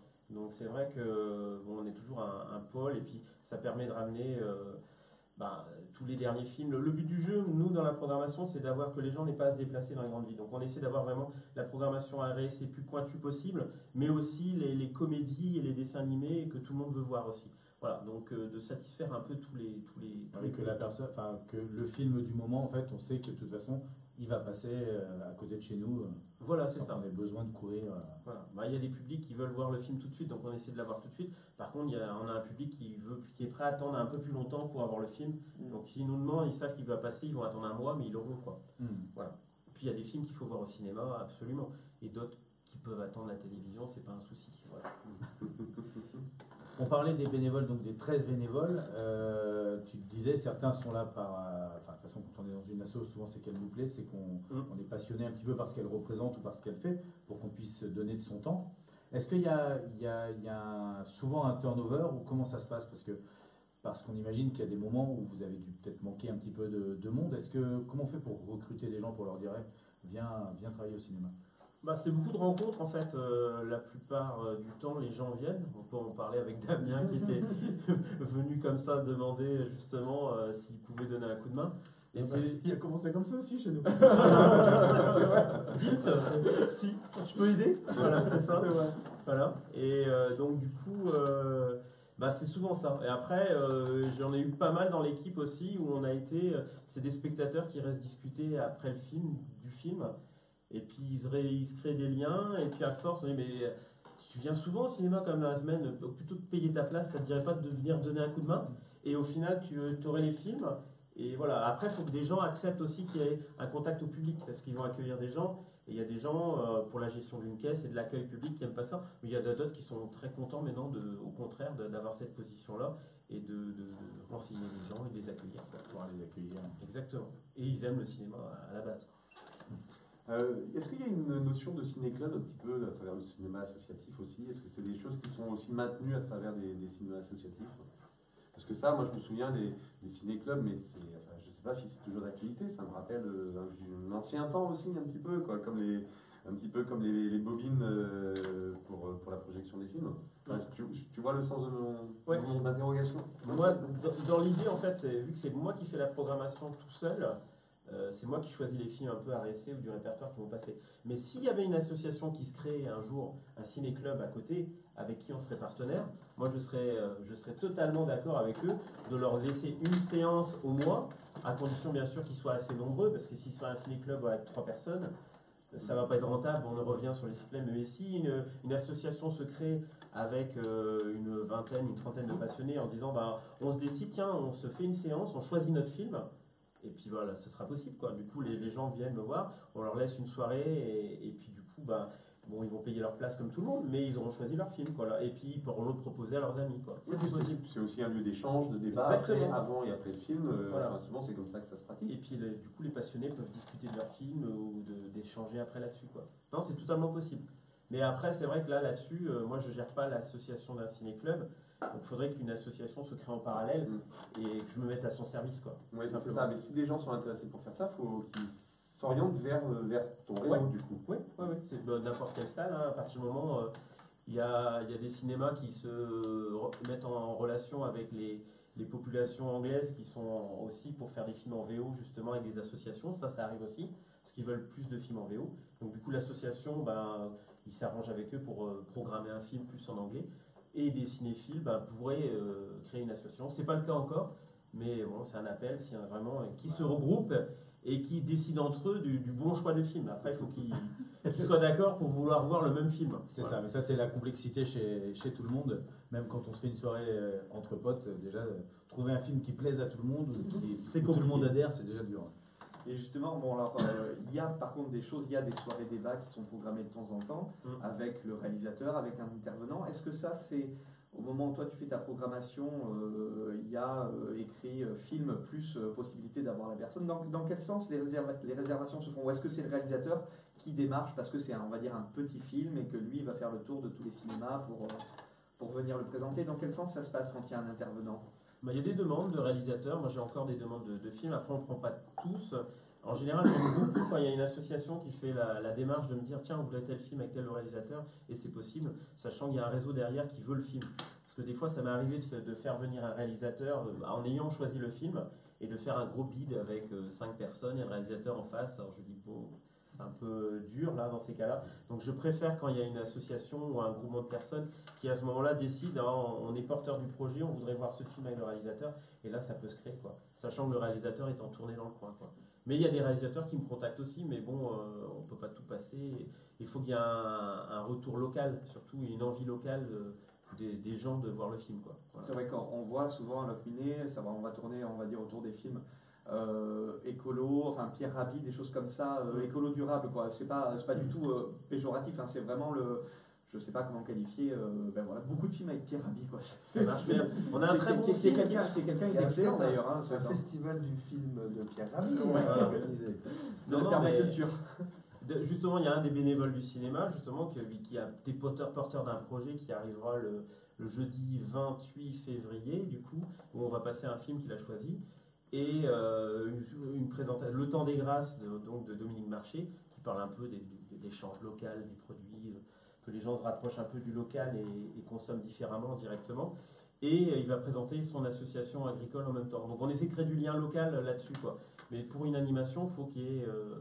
J'aime bien quand même qu'il y ait un porteur de projet, souvent... qu'il y ait une demande ou une motivation, une envie quoi. Exactement, on va passer un film, pareil sur le Festival du Printemps, ça vient d'une association. Voilà, sur la semaine de la santé mentale, on fait un film aussi, c'est une association qui est porteur du projet. Donc on choisit le film ensemble, mais ils sont porteurs du projet. Voilà, voilà. C'est plus simple. Alors on a encore beaucoup de questions, hein. Tu vois que c'est quelque chose qu'on ne maîtrise pas trop et qui nous passionne un petit peu. Enfin, moi j'adore le monde du cinéma, mais on est obligé de s'arrêter parce que il y a des gens qui nous ont écrit, qui avaient eux aussi des questions, dont Damien a récolté un petit peu le courrier. Et vous qui nous regardez là sur Facebook, si vous-même avez des questions, vous n'hésitez pas à les mettre en commentaire et nous on les amènera directement à Manu. Oui, parce que les vacances de Noël viennent à peine de se terminer, que pour notre zone, les vacances d'hiver se profilent déjà à l'horizon, et tout ça grâce aux puissants supercalculateurs de l'éducation nationale, capables de résoudre des équations de dingue. Exemple, la rentrée 2019, janvier 2019, jusqu'au dernier jour d'école, avant les grandes vacances, il y a 26 semaines. 26 semaines, à ça on enlève 4 semaines de vacances, 2 en hiver, 2 à Pâques, il reste 22 semaines. Et 22 semaines coupées en 3, ça fait à peu près 7 plus 7 plus 8, hein, ou au pire 6 plus 7 plus 9. Et avec ça, on arrive à faire alterner les 3 zones. Et ça permettrait enfin à un ministre de l'Éducation nationale sous la Ve République de ne pas passer pour un con en conférence de presse quand il nous montre PowerPoint à l'appui que cette fois-ci c'est terminé les tunnels entre 2 périodes de vacances scolaires. Non, vous allez voir, on va bien respecter cette semaine entre chaque période. Non, c'est fini, ce sera plus des tunnels pour les profs, les enfants, les trucs comme ça. Malheureusement, ce ministre, ce n'était pas Vallaud-Belkacem, mais ce ne sera pas visiblement non plus Blanquer, car pour cette année encore, il faudra compter sur 3 périodes, hein, pour nous, de 5, 6 et un bon tunnel de 11 semaines à la fin de l'année. Alors, comme moi, j'ai reçu mon kit de complotiste du grand débat, je vous dirais que, comme par hasard, hein, en cette année de grogne sociale de la France profonde, qui c'est qui va bénéficier des périodes les plus équilibrées? Eh bien, c'est l'Académie de Paris, bien sûr. Je vous entends déjà trépigner chez vous. Oui, avec ton système, si on part 9 semaines après Noël, c'est qu'on part au ski à la mi-mars, il n'y aura plus de neige. Eh ouais, mais il faut savoir, les gars, hein, est-ce que ce sont les chronobiologistes qui font les calendriers ou les tours opérateurs? Alors bien sûr, on ne va pas polémiquer là-dessus, hein, je sais déjà la réponse, je pense que tout le monde d'ailleurs. Et puis moi, ça ne règle pas mon problème, il faut que je trouve des activités sympas pour mes gosses. Alors, heureusement, des activités sympas et originales, on n'en manque pas en centre Morbihan. Tiens, prenez par exemple le Festival des Gamineries, hein, des spectacles pour les tout petits, pour partager un moment avec eux. Alors on est allé chercher le programme en famille il y a quelques jours, et ça marche comme pour quand on prépare un voyage, c'est-à-dire que rien que d'aller voir, rien que de penser qu'on va voir tel ou tel spectacle, on y est déjà et ça met de la bonne humeur pour tout le monde. Et puis tiens, comme on n'avait pas prévu d'aller en ville aujourd'hui, on va passer un coup de fil, les enfants, et on va les appeler pour réserver nos places. Allô, bonjour? Oui, je voudrais 4 places pour le spectacle. Ah, mais c'est-à-dire que le programme disait que... Non, mais c'est parce que dans le programme, vous avez écrit que... Ouais, bon, d'accord, merci. Bon, et bien voilà, maintenant il faut expliquer aux enfants que le spectacle ouvert à tous, hein, le seul adapté à leur tranche d'âge que je cherche en fait, est réservé aux assistants de maternelle. Eh oui, mais ça veut dire que cette année, voilà, tu n'iras pas au spectacle, il n'y en a pas pour toi. Ah oui, je sais, tu pleures, oui. Mais pourquoi? Eh bien parce que papa a des convictions, hein, qui font passer entre autres l'éducation de ses enfants avant le travail, mais que la société préférerait que je te refile à quelqu'un d'autre et que j'aille bosser, parce que là, tu vois, je ne coûte rien, mais je ne rapporte pas non plus, si ce n'est du bonheur à mes enfants. Mais le bonheur, c'est pas assez quantifiable pour être monnayable. Alors du bonheur, eh bien, il faut aller en trouver ailleurs. Pas forcément à la ludothèque, hein, parce que chez nous, les jeux se vident plus vite que le livret A de ma voisine devant le marathon téléachat du dimanche matin. Hein, j'ai compté, il manque 2 des 3 petits cochons, un perso et une tour à Camelot Junior et une voiture de police à Au Voleur. Alors à mon avis, dans ma commune, il y a quelqu'un qui est en train de se faire une collection Smart Games sur le dos de la médiathèque, que ça ne m'étonnerait pas. Donc moi, ma source de bonheur, eh bien, elle est devant les écrans. Elle n'est pas devant les petits, elle est devant les grands, les très grands écrans. Hein. Dans ma famille, plus l'écran était grand, plus tu avais le droit de le voir petit. Perso, moi j'ai pris mon premier biberon à quelques heures de vie dans la cabine de projection d'un ciné de plein air, celui de mes parents. Alors à part naître dans le film, je crois qu'on ne peut pas faire plutôt dans le grand bain, je dirais. Et mon dealer aujourd'hui, eh bien, il est là parmi nous, il s'appelle Emmanuel Leroux, il s'occupe entre autres, hein, du cinéma Le Club de Locminé. C'est un ami à ce titre, je vais arrêter de parler car on va m'accuser une fois de plus d'être partial, de mauvaise foi, voire même de déformer la vérité. Et vous savez ce que ça me touche profondément. En plus, comme j'avais promis il y a 15 jours de vraiment lire le courrier des auditeurs, et ça serait dommage de lâcher les bonnes résolutions 2019 aussitôt. Donc, monsieur Leroux, hein, on va se vouvoyer pour la forme, je vais laisser de côté mes habits de bénévole du cinéma que j'avais mis spécialement pour l'occasion pour enfiler ceux du journaliste d'investigation. Alors, le gag est visuel pour le live Facebook, mais à l'oral ça marche aussi. Donc voilà, je mets mon t-shirt des Huts et je me dois de dire toute la vérité aux auditeurs, tout ce que les gens pensent de vous. Alors j'ai un premier témoignage, un témoignage glaçant de Philippe de Moustoirac en Aveyron qui souhaite témoigner anonymement. Il y a quelques années, j'ai... Non, ça sert à rien de déformer la voix parce que c'est à l'écrit. Il y a quelques années, j'ai voulu ouvrir une petite salle de cinéma associatif dans le Morbihan. Alors comme j'étais nouveau dans le métier, j'ai cherché des infos sur internet et je suis tombé sur cet article qui me paraissait honnête. Le titre était « Ces salles de cinéma sont incroyables, la troisième va vous laisser sans voix, smiley bleu avec les mains sur les joues, smiley bleu avec les mains sur les joues ». Alors j'ai ouvert le lien et ça disait « Cet homme a un secret, la fréquentation de sa salle a triplé, les multiplex le détestent, vous voulez savoir pourquoi, cliquez ici ». J'ai cliqué et puis comme ça ressemblait pas à une arnaque, j'ai suivi la vidéo qui s'est ouverte. Et là, il y a ce monsieur Leroux qui explique qu'avant lui, à Locminé, le cinéma faisait 10 000 entrées par an et que depuis, il tourne à plus de 30 000 et ça augmente d'année en année. Et ça, c'est grâce au programme Écran 56. L'adhésion étant offerte la première année, j'ai signé bêtement. Alors Philippe nous dit que c'est à ce moment-là que la spirale infernale a commencé. En fait, derrière ce réseau de salles associatives, se cache une véritable mafia dirigée par ce monsieur. Il dit, dans mon contrat, il était écrit que je devais refuser 2 films de Danny Boone par an et renvoyer les gens vers Lockminey. Alors 2 Danny Boone par an, c'est à peu près 4000 entrées perdues. La semaine de Noël, je n'avais le droit de diffuser le Disney qu'à partir de 23h30. Avant, j'étais obligé de mettre le gagnant du prix Un certain regard du dernier festival de Cannes. Et le pire dans tout ça, c'est que j'étais quand même obligé d'avoir un nombre minimum d'entrées à faire sur l'année. Alors j'ai commencé à démarcher les écoles, je devais rencontrer les associations de parents d'élèves, mais c'était lui. Je me suis tourné vers les clubs de sport, mais c'était encore lui. J'ai fini par aller vendre des places pour le dernier Vincent Lindon sur les ronds-points des Gilets jaunes. J'ai mis des places de Rémi sans famille et des chatouilles à la sortie de la DAS. J'ai même dû acheter moi-même des places et les donner aux gens dans la rue pour atteindre les chiffres de vente. Alors je dormais plus la nuit, ma femme m'a quitté, mon frère me parle plus. Bon, depuis j'ai repris le dessus. Ça a été long, mais j'ai dû changer de branche.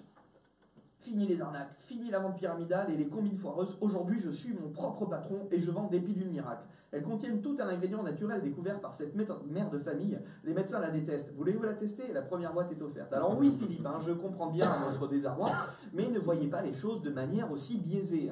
Comprenez qu'il s'agit simplement peut-être d'une profession qui a tendance à se serrer les coudes, à être solidaires les uns envers les autres, et non d'une mafia. D'ailleurs, c'est par pure abnégation que ce soir, les portes du Cinéville de Vannes et du Cinélac de Ploermel sont restées closes avec cette affiche. Don Manuel, ne pouvant assurer ses séances à Lockminey pour cause d'interview, nous avons choisi sans pression aucune de ne programmer aucun film ce soir. Laissez nos familles tranquilles.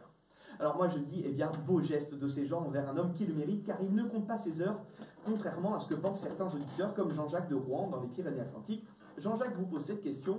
Ça va, pas trop dur la vie, être payé pour aller voir des films, c'est pas un vrai métier ça. Alors c'est vrai Jean-Jacques, c'est pas un vrai métier, un commerce qui ouvre 365 jours par an, où on peut profiter de ses soirées, finir tôt, surtout avec les 47 films de super-héros par an qui dépassent à peine les 90 minutes. Je crois que vers 22h, elle est rentrée chez lui. Et puis, les gens sont plutôt respectueux, la salle se nettoie tout seul après la dernière séance, et les livreurs savent que comme vous vous êtes couché à 1h du mat, ça serait bien de repasser après 14h pour pas vous faire lever trop tôt le matin. Tout le monde aménage son temps, c'est super sympa. Mais c'est justement parce qu'il ne faut rien de ces journées, à part aller au ciné, que notre invité a aussi une foultitude d'engagements bénévoles dans diverses associations de sa ville. Et puisque bosser 17 heures par jour ne lui suffisait pas, sachez que le roux construction à Lockminey, c'est lui, sous un pseudo.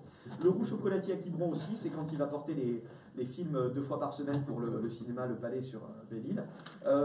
Il s'occupe aussi de Le Roux écailleur au Hall de Poisson à Vannes, que les mardis et vendredis midi, El Rosso Cucina Tradizionale et Napoletana à Rochefort-en-Terre, c'est lui aussi, et les week-ends et jours fériés, il est d'astreinte à l'hôpital Schubert à Vannes comme neurochirurgien. Comment, Jean-Jacques? Est-ce que je me fous de votre gueule? Ouais, un peu quand même, ouais. Mais j'enchaîne très vite avec la lettre de Sophie d'Aubagne dans les Vosges, qui revient sur votre seconde passion, donc le ping-pong.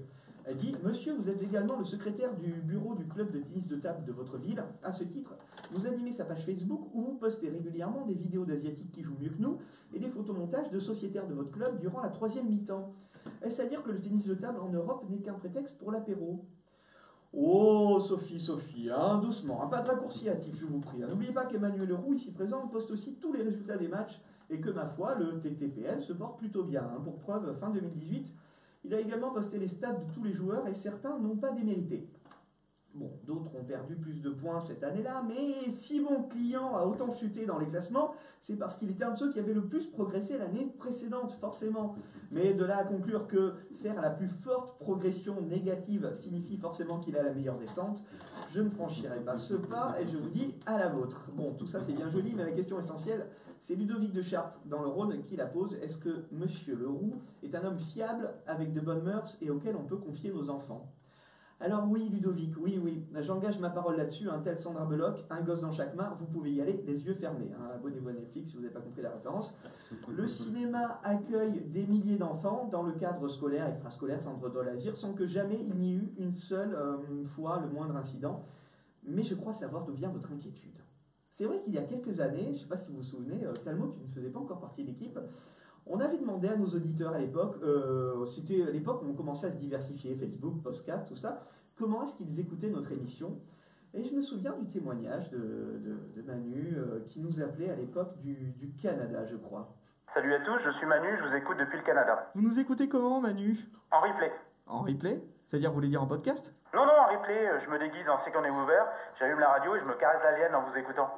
Oui, alors bon, tout le monde a droit à ses petits secrets, et chacun fait ce qu'il veut de son temps libre, même une séance de ciné avec des aliens. Tiens d'ailleurs, en parlant de ça, Et je vais finir là-dessus. Sachez, monsieur Leroux, que nous aussi, dans le monde du jeu, on a nos blockbusters, nos valeurs sûres, nos Danny Boone, chez nous on l'appelle Roberto Fraga, nos Vincent Lindon, on l'appelle Bruno Catala, et nos productions Michael Bay ou Monolith pour les ludistes, nos protos qui sont à la limite de la réessai, et on a aussi nos Lars von Trier, c'est-à-dire ces affaires qui déchaînent les passions, qui divisent la communauté ludique.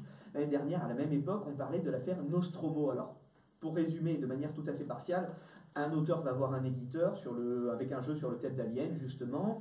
L'éditeur finit par lui dire non, et puis quelques temps plus tard, il sort un jeu, somme toute assez similaire, sous licence Alien. Tiens, comme par hasard. Voilà, donc ça c'était le Lars von Trier de l'année dernière. Et bien, cette année, le feuilleton s'appelle Capitaine Meeple, la croisière ludique organisée en mars prochain sur cet énorme navire Costa. Alors, est-ce que ça révolutionne le rassemblement ludique? Est-ce que c'est cautionner un désastre écologique? Est-ce que, dans ce cas, faire fabriquer des boîtes de jeux en Chine, est-ce que c'est plus supportable? Bref, pour être sûr que la pression ne soit pas retombée, j'ai partagé la dernière bande-annonce sur Facebook il y a quelques jours, et je dois dire qu'au vu des réactions obtenues, j'ai bien fait de finir mon courrier des auditeurs avec ça ce soir, car 20 000 jeux sous les mers, c'est son nom, elle n'a pas encore fini de faire parler d'elle. Allez, je jette une dernière fois de l'huile sur le feu, vous savez quoi? Vous êtes que des jaloux en fait, parce que vous allez rester à terre, alors que pendant que vous respirez des particules fines, eux, en Méditerranée, eh bien, la croisière s'amuse. Et à ce moment-là, partirait la chanson de la croisière s'amuse. Mais comme nous ne diffusons pas de chanson, je vais mettre un cache-écran. Salut, c'est encore moi, la voix de Deluxe. Vous vous souvenez? Facebook Live, cache-écran, je comble pour pas qu'on passe de la musique, on passe pas de la musique pour pas se faire couper la vidéo, on se fait couper la vidéo parce qu'on n'a pas les droits d'auteur. À la radio, tout ça, ça sera normal. Mais sur Facebook, on est dans un autre univers. Donc voilà, moi je vais vous parler quelques minutes, ça va permettre aux animateurs de souffler un petit peu et moi de vous raconter plein de bêtises. Bon là, normalement, on va entamer la deuxième partie de l'émission. Non, que dis-je? La deuxième moitié de l'émission qui correspond à la troisième partie de l'émission. Vous me suivez? Oui, on va dire que l'émission, en gros, est découpée en 4 demi-heures. Le jeu antenne, l'interview et les courriers des auditeurs, les chroniques, et puis, quand on a le temps, retour à l'invité. Bref, là, on entame donc la troisième partie, les chroniques. Et puis, si ça vous intéresse et que vous voulez réécouter une chronique en particulier, sachez que vous n'êtes pas obligé de refaire tout le podcast de l'émission, car sur notre site internet, desluts.com, mais également sur iTunes, sur SoundCloud et sur Spotify, vous recherchez DLDP, des Luds et des Plumes, et vous retrouverez non seulement l'intégrale de l'émission, sans les chansons, là pour le coup, vous avez compris, mais également les rubriques une par une, les jeux, les interviews, les courriers des auditeurs, les billets d'humeur, les présentations d'univers, bref, tout ce qui fait l'émission des Luds et des Plumes en rubrique une par une et en podcast. Ça, c'est pour le plus grand plaisir de vos oreilles. Ouh, c'est chouette tout ça. Mais bon, soyez patients, ça n'arrive pas tout de suite, parce qu'il y a beaucoup de montage, de bricolage, de bidouillage pour enlever les bêtises qu'on raconte à l'antenne et celles qu'on regrette. Et oh non, généralement, celle-là, je les laisse. Bon, par contre, ce que je vais laisser, eh bien, c'est la parole aux animateurs parce que là, ils vont revenir pour cette suite d'émissions de des Luds et des Plumes. Oui, c'est pas parce qu'on a un cache-écran qu'on peut pas faire de musique. Et on vient d'écouter Amanda Lear qui nous a chanté Love Boat. Le week-end à la radio, c'est le marathon des Luds. Vendredi 14h sur Plume FM, 18h sur Radio D4B, 19h sur BLP Radio, le samedi soir sur Radio Goéland et le dimanche en fin d'après-midi sur Radio Évasion. Si avec tout ça vous n'avez pas trouvé un moment pour nous écouter, rendez-vous sur le site desluts.com pour retrouver tous les podcasts DLDP. Toujours dans des Luds et des Plumes, on vient de faire la première partie de l'émission en compagnie de Manu, Manu qui s'occupe du cinéma à Locminé. Tu peux rappeler le nom du cinéma, on l'a pas dit je crois. Cinéma Le Club. Cinéma Le Club. Donc comme l'a dit Yann, on vient d'écouter Love Amour. Et, non, mais, et normalement là, on doit avec beaucoup d'amour nous aussi passer un coup de fil à quelqu'un qui est un petit peu trop loin des studios pour pouvoir venir ici, sauf que là, la personne qu'on devait appeler ce soir, malheureusement, s'est excusée. On l'appellera donc une autre fois. On est obligé de décaler. Mais c'est pas grave parce que ça nous a permis de préparer des présentations de jeux, des reviews. Et notamment, moi, j'en ai une dont je dois vous parler. On vous l'avait dit dans des Luds, ne faites pas vos courses sans avoir fait de liste. Vous allez encore acheter n'importe quoi. C'est moi, je suis rentré. Ah chérie, tu as le zombicide? Quoi? On a encore des zombies? Oui, j'en ai encore retrouvé 2 ce matin qui tournaient autour du petit. Attends, je vais lui passer un peu de zombicide, ça va les éloigner. Il est où? Il est dans sa chambre? Théo? Théo? Ah, salut papa! Allez tiens mon bonhomme, ferme les yeux, je vais te passer un produit anti-zombie. Oh, c'est chatouille. Oh, c'est picote. Oh, mais Mais qu'est-ce qu'il a? Vos enfants passent la journée devant leur smartphone, ils ressemblent à des zombies, alors donnez-leur une bonne leçon en faisant des vrais zombies. Oh merde, mais qu'est-ce que t'as encore acheté? Oh zut, c'est pas du zombicide, c'est du zombie kids. Ah c'est malin ça, bon allez passe-moi la 22, c'est pas grave, on en fera un autre. Et oui, l'Europe vient à peine de légiférer sur le glyphosate que les industriels nous pondent déjà une autre saloperie. Bon allez, c'est quoi la dernière en date? Alex, tu nous expliques? Oui, je vais vous expliquer, je vais vous parler de Zombie Kids Evolution. Alors, on a vu au début de l'émission, on a joué au jeu Kikafé qui était dans la catégorie enfant nominé pour l'As d'or. Et bien là, Zombie Kids est lui aussi dans la catégorie enfant nominé pour l'As d'or. Et lui aussi a une place largement méritée. C'est un jeu de Annick Lobé. Annick Lobé, on l'a vu dans Le Petit Chaperon Rouge par exemple, ou dans Merlin Zinzin, ou dans Zombie Kids premier du nom, parce que là c'est Zombie Kids Evolution. C'est illustré par Paul Drouin, qui lui aussi a illustré le premier Zombie Kids, ou qui a fait des extensions du jeu Seasons, notamment l'extension Pass of Destiny. C'est édité par le Scorpion Masqué pour 2 à 4 joueurs à partir de 7 ans. Et des parties, ils disent 10 minutes, mais voilà, faut plutôt compter un quart d'heure, mais c'est effectivement des parties très rapides. Alors, c'est très très simple en fait. On a un plateau de jeu qui représente l'intérieur d'une école, avec 5 pièces de couleurs différentes, et 4 extérieurs d'école. L'idée étant que les zombies vont rentrer dans cette école et qu'il faut aller fermer les 4 cadenas à l'extérieur pour gagner la partie. On a donc nos personnages, chacun a son personnage, et le principe de jeu est tout simple. Je lance le dé va m'annoncer une couleur, ça va faire rentrer un zombie dans cette salle de couleurs, je peux déplacer mon personnage d'une case, et je peux tuer 1 ou 2 zombies dans la salle où je me trouve. Un principe, je vous l'ai dit, très très simple. Là, vous avez toutes les règles du jeu. Donc après, à nous de nous déplacer à bon escient. Il faut se retrouver à 2 à l'extérieur pour fermer le portail. Donc voilà, à nous de faire les bons déplacements. Là où ils ont été très très malins, c'est qu'en fait, je vous l'ai dit, ça s'appelle Zombie Kids Evolution. Et oui, c'est intelligent parce que c'est un jeu évolutif. Alors attention, on n'est pas dans du Legacy, mais presque. Le jeu change et va s'enrichir au fur et à mesure des enveloppes qu'on va ouvrir. Alors il ne faut surtout pas les ouvrir avant d'y être invité par le jeu. Et c'est ça qui est très malin, c'est qu'en fait le jeu va rendre les enfants addicts. Effectivement, à chaque partie jouée, on a un petit compteur, on va dire, dans lequel on va mettre un autocollant. Puis au bout d'un certain nombre d'autocollants, on a le droit d'ouvrir une enveloppe. Et puis l'enveloppe va nous amener quelque chose de particulier, une nouvelle règle, ou un petit bonus, ou quelque chose de nouveau au niveau du jeu. Donc forcément, l'enfant va avoir envie de jouer avec cette nouveauté. Puis en rejouant, il va continuer à mettre des stickers et se rapprocher d'une nouvelle enveloppe. Donc il ne va pas vouloir s'arrêter, puisque la prochaine enveloppe est toute juste à côté. Donc on va continuer. On se rapproche aussi d'un principe de jeu vidéo parce qu'on a des missions à remplir dans le livret de règles. On a des missions, ça peut être terminer le jeu à 2 joueurs, terminer le jeu à 3 joueurs ou à 4 joueurs. Et chaque fois qu'on réussit une mission, paf, on colle un petit autocollant aussi à côté de cette mission et on recolle un petit autocollant avec la coupe dans l'évolution du jeu. Donc on se rapproche encore plus des enveloppes, ce qui fait qu'à chaque partie, on va remplir des missions et on va avoir l'impression de se rapprocher de plus en plus. Et donc on n'arrive pas à s'arrêter parce qu'on n'a qu'une envie, c'est de découvrir cette prochaine enveloppe, ce qu'elle va nous amener.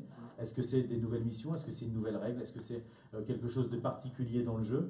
Et ça, c'est vraiment très très malin. Moi, je suis obligé de me fâcher avec mes enfants en leur disant, bon, une dernière et on arrête, parce que vraiment, c'est tellement peu long qu'on a vite fait d'en faire une, puis 2, puis 3, puis attends, mais pour l'instant, si le temps qu'on mette la table, là, si on la met juste dans le coin, on peut continuer à jouer.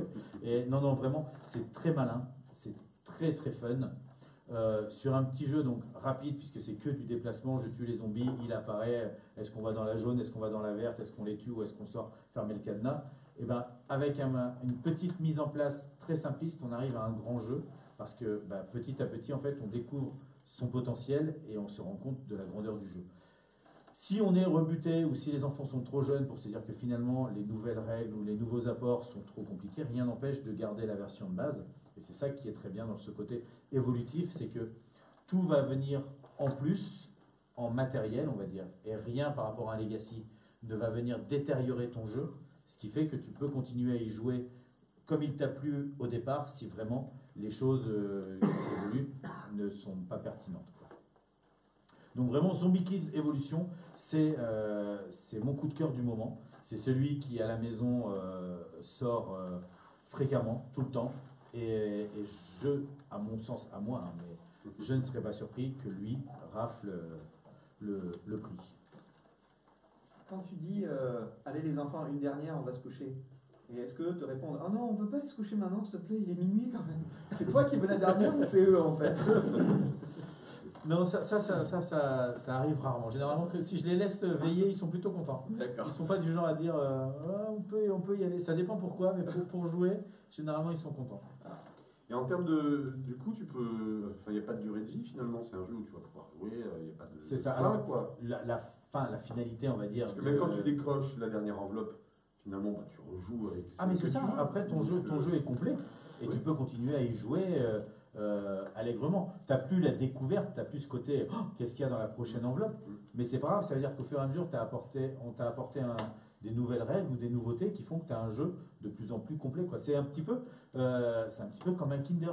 C'est comme si toi, tu avais un jeu de figurines et on disait tu n'as que 4 figurines. Tu fais, oh, c'est pas beaucoup pour jouer. Et on dit non, mais par contre, tous les jours, dans ton calendrier de l'avant, là, tu vas découvrir une nouvelle figurine ou un nouveau truc qui fait que, eh ben, à la fin, forcément, tu n'auras plus la surprise, mais tu auras tout ton ensemble de matériel qui fait que, bon, bah, après tout, ça suffit à lui-même, quoi. Un petit peu comme dans les jeux vidéo où tu as à la fois le mode campagne et le mode histoire. Si tu veux pas jouer sur internet aujourd'hui, mais en solo chez toi, tu n'as pas de connexion, ben, là tu as les deux dans cette boîte. Ouais, c'est ça. C'est-à-dire que tu peux faire le jeu classique ou faire le jeu évolutif. C'est étudié pour te donner envie de tout tester. Comme je te disais, tu as des missions. Finissez la partie à 2 joueurs, à 3 ou à 4. Donc il y a un côté du plateau qui est spécial pour 2 joueurs. Et ce qui fait que même mes filles, en fait, étaient là, on joue à 4. Et des fois, elles me disent non, là on va en faire une, mais nous on joue pas parce qu'on veut gagner la mission, gagner à 2, quoi. Donc il y a vraiment ce côté addict et ce C'est côté quoi ce mission. livret de règles? Finissez le jeu pendant que vous débarrassez la table. Ouais, c'est ça. La Laisse-moi. prochaine partie, c'est si tu ranges la chambre. Avec les fautes d'orthographe et tout. Non, non, je te jure, c'était Donc, dans, donc voilà, et le côté alors, Legacy, le seul matériel qu'on va changer, c'est ce livret de règles, puisqu'on peut découvrir des autocollants avec des nouvelles règles. On va lui coller ces petits autocollants, ces pastilles, mais qui finalement ne sont pas graves du tout, quoi. T'as des badges aussi, des badges de niveau, C'est ça. Et j'imagine c'est très pédagogique d'apprendre les règles en même temps, les règles nouvelles qui s'ajoutent, tout le monde les Exactement. découvre en même temps, quoi. Tout le monde les On commence découvre en avec même une temps. base assez simple. Quand on les découvre, on a déjà quelques parties à son actif, et du coup, on est déjà ultra familiarisé avec la version de base. Donc c'est vachement plus facile d'appliquer une nouveauté que de devoir assimiler le tout d'un coup. Ça c'est vraiment malin, je trouve. Et c'est vraiment le côté évolutif qui change tout pour un enfant par rapport à un jeu Legacy. C'est que voilà, j'ai vraiment pris un plaisir monstrueux et eu un vrai coup de cœur pour ce côté un petit peu où on va gagner des choses et en découvrir. Et ouais, on n'a pas envie de s'arrêter, quoi. Il fallait réussir à prendre un jeu, à créer un jeu qui soit pertinent avec les règles de base et qui garde son intérêt et qui ait déjà son intérêt, on va dire, même sans tous les ajouts, sans tous les add-ons. C'est ça, parce que Zombie Kids existait déjà. Là, c'est le côté évolution. Alors, j'ai pas fait le Zombie Kids de base. Je sais pas s'il y a beaucoup de changements, mais effectivement, c'est déjà un jeu qui, sans apport, comme tu le disais, a un intérêt. Alors, je pense que vraiment, s'il n'y avait pas ces apports de règles, les intérêts, ça serait un jeu qui pourrait ressortir facilement, parce que les règles sont très simples, hein, je te l'ai dit, on fait rentrer un zombie, on se déplace et on tue. Mais il n'y aurait pas ce côté reviens-y, parce que au final, une fois que tu as une petite technique, on va dire, que tu as trouvé un petit peu comment faire, c'est plus facile. Donc c'est vraiment les petits ajouts qui vont rendre la chose plus compliquée, quoi. Des ajouts niveau personnage, des ajouts niveau zombie. On ne peut qu'imaginer aussi le reste, parce qu'on n'a pas encore déballé toutes les enveloppes, et on se dit, mais il pourrait y avoir ça. Nous-mêmes, on s'imagine des choses à mettre en place, quoi. Ça donne envie. Par rapport aux gens qui pensent que le zombie est sur la droite de l'écran, je tiens à dire que comme je suis le seul à pas tousser dans cette salle et que tout le monde a l'air contaminé, je préfère remettre mon masque. Parce que choper un rhume avec ce que j'ai, ça serait vraiment... inviter un rhume là-dessus, ça serait jouer avec Avec le feu. avec le feu. Ouais. Il ne faudrait pas se mettre à éternuer. Voilà, c'est ça. Si tu te bouches le nez, il faut bien que ça sorte par quelque part. Faudrait pas que le point zéro, ça soit ici, quoi. Donc voilà. Donc moi, pour Zombie Kids Evolution, je ne sais pas si c'est lui qui gagnerait l'As d'or, mais en tout cas, pour moi, clairement, il a toutes ses chances et il le mériterait. Merci Ça Alex. donne envie, Alex.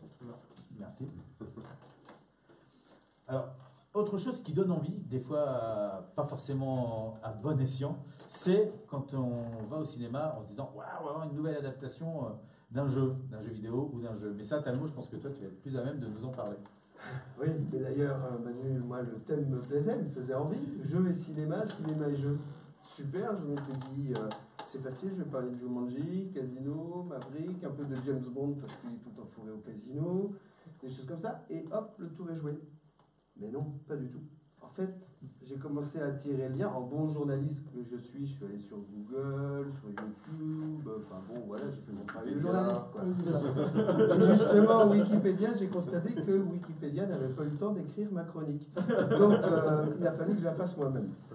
Je t'aurais bien envoyé un mail pour leur dire. Vraiment, qu'est-ce que vous faites? Pour preuve de ce que j'avance d'ailleurs, jeux et cinéma, on a notre festival au même endroit, à Cannes. Eh ouais, les deux ont lieu au même endroit. Donc, je vais vous parler un petit peu, vous allez essayer de m'aider à mettre un petit peu d'ordre là-dedans, parce que moi, j'ai pas réussi encore. Oui. Excuse-moi de t'arrêter, mais je pense pas que les deux descendent dans les mêmes hôtels par contre. Hein. Ah, c'est possible. Vu les annonces de covoiturage pour. Alors, les films adaptés en jeu, d'accord? Le cinéma qui s'adapte en jeu vidéo, en jeu, mais d'abord en jeu de plateau. Oui, très bien, il y en a, ça s'appelle des franchises d'exploitation. C'est plus ou moins heureux, mais si Star Wars a eu du succès, on va sortir un jeu de plateau Star Wars, un jeu d'escarmouche Star Wars, etc. Il y en a pléthore, on ne va pas s'étendre là-dessus, c'est commercial, on décline ce qui se vend bien pour vendre encore mieux, et c'est très bien, c'est très clair. Ensuite, on va passer aux jeux adaptés en film. Et c'est là que j'en ai trouvé, mais regardez, plein. D'abord, 91 sur Cinétrafic et 144 sur Sens Critique. Alors pour moi, ça commence avec Super Mario Bros. De Roland Joffé, 1992. Quand même, Roland Joffé qui a fait Mission. Hein. Pour tous ceux qui ont fait des cours d'espagnol en 4e, vous avez vu le film avec Robert De Niro, là, le conquistador qui part au Nouveau Monde, c'est magnifique. La déchirure, c'est magnifique. Eh ben, il a fait aussi Super Mario Bros. Je ne m'explique pas pourquoi.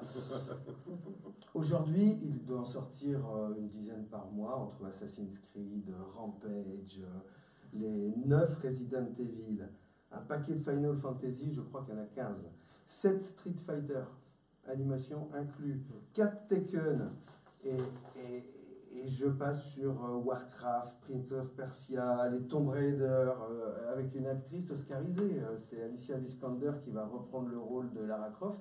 Elle a déjà eu un Oscar et elle va jouer un personnage de jeu vidéo. On voit qu'on monte un petit peu en grade. Mais quand même, je tiens à le dire, parmi ces jeux adaptés au cinéma, on trouve quand même un paquet de nanars. Notamment un réalisateur qu'Alex et moi connaissons bien, qui s'appelle Uwe Boll, hein, tu vois de qui je veux parler. Je vois bien. Uwe Boll, le gars, réalisateur allemand qui, je crois que c'est lui qui va boxer ses détracteurs sur un ring de boxe, c'est quand même pas mal. Et lui, il a adapté en tout premier lieu House of the Dead. House of the Dead, c'est quoi? C'est une borne d'arcade où il y a des zombies, un faux pistolet, il faut tirer. Il n'y a pas d'univers, il y a juste de l'hémoglobine, quoi. Mais il a réussi à faire 2 films qui d'ailleurs n'ont rien à voir. Hein. Il a réinventé le monde. Et là, franchement, je crois que je peux l'affirmer. Ou si tu m'écoutes, il n'y a rien de personnel. Sur un ring, quoi. C'est un nanar. Et cet homme-là, il a adapté, je crois, une quinzaine de jeux vidéo à l'écran. Il y a eu Postal, Alone in the Dark, 1 et 2. J'ai pas noté tous ceux qu'il a fait, mais un paquet. Après, un petit peu au-dessus du nanar, on va trouver les adaptations douteuses. Par exemple, Animal Crossing, un jeu où on s'occupe de petits animaux de compagnie, a été adapté au cinéma. Pas en film, mais en film d'animation, dessin animé, kawaii, très mignon, mais je me demande quand même comment on peut tenir 1h30 en racontant ça. Dans ce rayon-là, il y a des adaptations encore plus surprenantes. Je vais vous parler de Ninja Fruit. Vous voyez ce jeu tactile, je crois, on coupe des fruits avec un sabre de ninja. Eh ben, il y a la licence, a été vendue pour une adaptation cinéma. Tetris. Tetris, la licence a été vendue pour être adaptée au cinéma. Et tenez-vous bien, ils ne veulent pas en faire un film, ils veulent faire une trilogie de science-fiction. C'est pas possible. Avec des cubes qui s'imbriquent les uns dans les autres. Mais Ah, si moi j'en c'est ai vu des possible. films avec des cylindriques. Bah, si, c'est tout à fait possible. Alors ne nous l'aurons pas. C'est d'abord une stratégie de marketing. Un jeu commence à se vendre un peu moins bien. Ça coûte rien de vendre pour 2 bouchées de pain les droits à un producteur qui va aller dire qu'il va faire le film. Tout le monde se dit mais Tetris le film, qu'est-ce que ça va bien pouvoir me donner? Et tout de suite, les ventes remontent. Ça c'est vrai non seulement Ils pour attendent Tetris. encore des ventes Tetris Alors, c'est pas vraiment vrai pour Tetris, mais c'est vrai pour Angry Birds, Ratchet & Clank, ça a été vrai pour Warcraft et World of Warcraft, qui ont relancé leurs ventes grâce à des annonces ou des films, des adaptations de jeux vidéo au cinéma. Les gens ont lancé le film, ils se sont dit, on va plutôt aller se le faire sur PC. J'espère que j'ai pas brisé le rêve de nombreux cinéphiles ou de nombreux gamers. Donc où en étais-je? Les adaptations souvent douteuses qui permettent de relancer les ventes Angry Birds, Ratchet & Clank, je viens de vous le dire. Super Mario est toujours dans les tuyaux. Alors, je vous rassure, c'est pas parce que c'est dans les tuyaux qu'ils vont nous commettre une bouse tout de suite. Par exemple, les Sims. Les Sims ont été vendus, les droits d'adaptation au cinéma ont été vendus il y a déjà 10 ans. Plus de 10 ans, on doit être à 11 ou 12 ans, quelque chose comme ça. Et le film n'est pas sorti. C'est juste pour faire de la pub. Donc on voit quand même, c'est assez inégal un petit peu. Hein.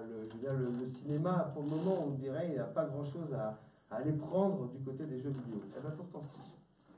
Parce que quand le cinéma fait du jeu vidéo, c'est intéressant. Regardez, par exemple, il peut prendre la thématique. Alors, Tron, Wargames, Existence, le cobaye, quand le cinéma, le vrai cinéma, s'intéresse au monde du jeu vidéo et à ce que ça bouleverse socialement, ça donne pas que des mauvais films. Et puis, à l'inverse, c'est pas mal non plus. Quand le jeu vidéo fait du cinéma, ça donne des adaptations de Spider-Man sur la PS4, là, qui est, paraît-il, absolument révolutionnaire. GoldenEye, qui est resté un jeu culte parce qu'il est très bon, paraît-il. Moi, je l'ai fait il y a trop longtemps pour l'affirmer. Oui, c'était le premier FPS multiplayer de qualité sur console. De qualité, c'est-à-dire que tu avais la visée automatique. Et Ouais. pour les joueurs dont je faisais partie, ça permettait d'être pas forcément totalement ridicule à la fin de la partie. T'allais plus ou moins par là et ton fusil te disait non, je vais plutôt tirer par là. Ouais, tire par là, ouais, le mec est là-bas, ouais, je te fais confiance. C'est ça, ça a ouvert le FPS vraiment au grand public. Quoi. Ah non, non, très bien, moi j'attendais ça un petit peu, parce que GoldenEye, je confonds avec Metal Gear Solid, qui vont aussi d'ailleurs adapter au cinéma, ou alors je le confonds peut-être avec Duke Nukem, qui va être adapté au cinéma, probablement avec John Cena, le catcheur qui fait des pieds et des mains pour avoir le rôle du héros du jeu vidéo. Vous voyez quand même qu'on est dans des espèces de relations incestueuses, un peu bizarres, difficiles à détricoter. Tant que ça reste de l'inspiration ou de l'emprunt, j'ai envie de dire que c'est pas mal, et d'ailleurs je vais vous le prouver. Quand le monde du jeu emprunte ses techniques et son univers au cinéma, mais je parle des techniques et de l'univers, eh ben c'est pas mal. Je suis donc, en bon journaliste que je suis, allé voir des bandes annonces de jeux vidéo jusqu'à pas d'heure hier soir, et j'ai découvert celle du Witcher qui va sortir. Là, franchement, les cinématiques sont époustouflantes. Aujourd'hui, les cinématiques de jeux vidéo et même le gameplay lui-même, on voit qu'il a tout pris au cinéma. Il y a des changements de cadre, des choses extrêmement Tout est travaillé dynamiques. comme au cinéma. Il y a les bandes son, les musiques. C'est du cinéma interactif pour certains jeux. En fait, Exactement. Et c'est une immersion impressionnante. J'ai vu la bande-annonce d'un jeu qui va sortir qui s'appelle Dead Island, qui est aussi somptueuse pour ceux qui peuvent aller le voir. Cyberpunk 2077, pas mal. Bon, ça c'est pour les auditeurs qui sont devant leur ordinateur et qui peuvent aller choisir et regarder en même temps. Mes collègues, je vous donnerai les références et vous regarderez plus tard. Et quand le cinéma emprunte au monde du jeu son univers, mais c'est pas mal aussi. Ça donne un pixel avec Adam Sandler. Mais pas seulement, parce qu'il n'y a pas que le jeu vidéo. Il y a aussi le jeu d'argent, par exemple Ocean 11, 12, etc. Ou Mélodie en sous-sol. C'est des cases de casino. C'est du jeu d'argent. Et ça fascine depuis bien longtemps. Une partie de poker, l'arnaque quand même, le film, c'est une partie de poker qui dure 1h30, pour ainsi dire. Et ça, c'est des bons films. Dans chaque James Bond, il y a un petit tour au casino. Ça fait partie des choses incontournables. Et quand il prend aussi cette technique, alors là, c'est ma conclusion. On aurait pu se dire que non, le cinéma a suffisamment d'expérience en termes de cadrage et de technique cinématographique pour pas avoir besoin d'aller voir du côté du jeu vidéo. Eh bien si, le bullet time dans Matrix par exemple, quoi de plus jeu vidéo, n'est-ce pas? Et puis, je suis tombé sur un film, deux films très exactement, un que j'ai vu il y a longtemps, que j'avais beaucoup apprécié, qui s'appelle Thomas est amoureux. Et le second est sorti en 2016, il s'appelle Hardcore Henry, et je ne l'ai pas vu, donc je ne peux pas le conseiller. Nous, on Et l'a ce vu. sont, vous l'avez vu, Ouais, nous, on l'a vu. et donc ce sont des films qui sont filmés en FPS du C'est ça. début à la fin. Ils sont filmés à la première personne, et je pense qu'il, enfin je pose la question, fallait-il que le jeu vidéo invente le FPS pour que le cinéma filme de cette manière? Bah, bonne question, parce que c'est vrai que avant de voir le film, on s'était imaginé en soirée en discutant, en disant tiens, ça pourrait. Est-ce que ça serait intéressant en fait? Parce que ce qui est intéressant aussi dans les films, c'est d'avoir du multiplan, c'est d'avoir des choses que toi tu sais que l'autre ne sait pas, parce que tu peux avoir accès à des scènes en tant que spectateur, quoi, que le héros ne sait pas. Et là, effectivement, c'était le parti pris de dire bah, tu vas vivre dans la peau du personnage pendant tout le film, et tout ce qu'il va faire, tout ce qu'il va voir, tu auras la même chose. Ce qui est plutôt réussi, ce qui est plutôt pas mal fait. Et je m'attendais à être un peu plus malade, parce que dans les jeux vidéo, on a ce côté plus lent, en fait, qu'on adapte et on s'est habitué. Que là, c'est quand il court, donc. Mais voilà, je m'attendais à ce que ça soit trop rapide pour moi, et finalement, ça passe plutôt pas mal. Hardcore Henry est un gros film d'action, vraiment Ouais, c'est ça. de castagne. Hein. Ouais, Et on Chicor, s'entend Thomas les est phrases. amoureux, que j'ai cité très rapidement, pas du tout. C'est un film d'anticipation, c'est un homme qui ne sort plus de chez lui, c'est dans le futur, c'est un film d'anticipation. Et tout se joue par visiophone, etc., etc. Et donc on a, lui, toutes ces interactions sociales à travers ce visiophone pendant tout le film. C'est pas lassant. Il est pas mal, mais il peut faire 1h20, quelque chose comme ça. C'est pas 2h30, c'est pas qu'une con. Mais c'est vrai que tu parlais de tout ça, et on retrouve, donc tu parlais des dessins animés, des jeux vidéo adaptés en dessin animé comme le Dr Layton. On peut se dire l'intérêt dans un jeu où il faut résoudre des enquêtes.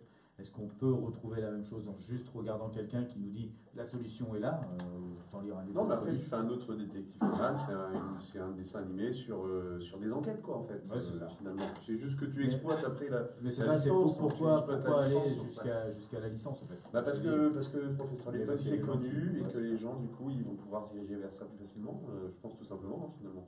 Le plus connu, tu l'as dit au départ, donc effectivement Jumanji, le film sur le jeu de société, Ouais. qui a été C'est bien. après, oui, puis qui a été repris avec Zathura, qui Ouais. était le jeu de Jumanji dans l'espace.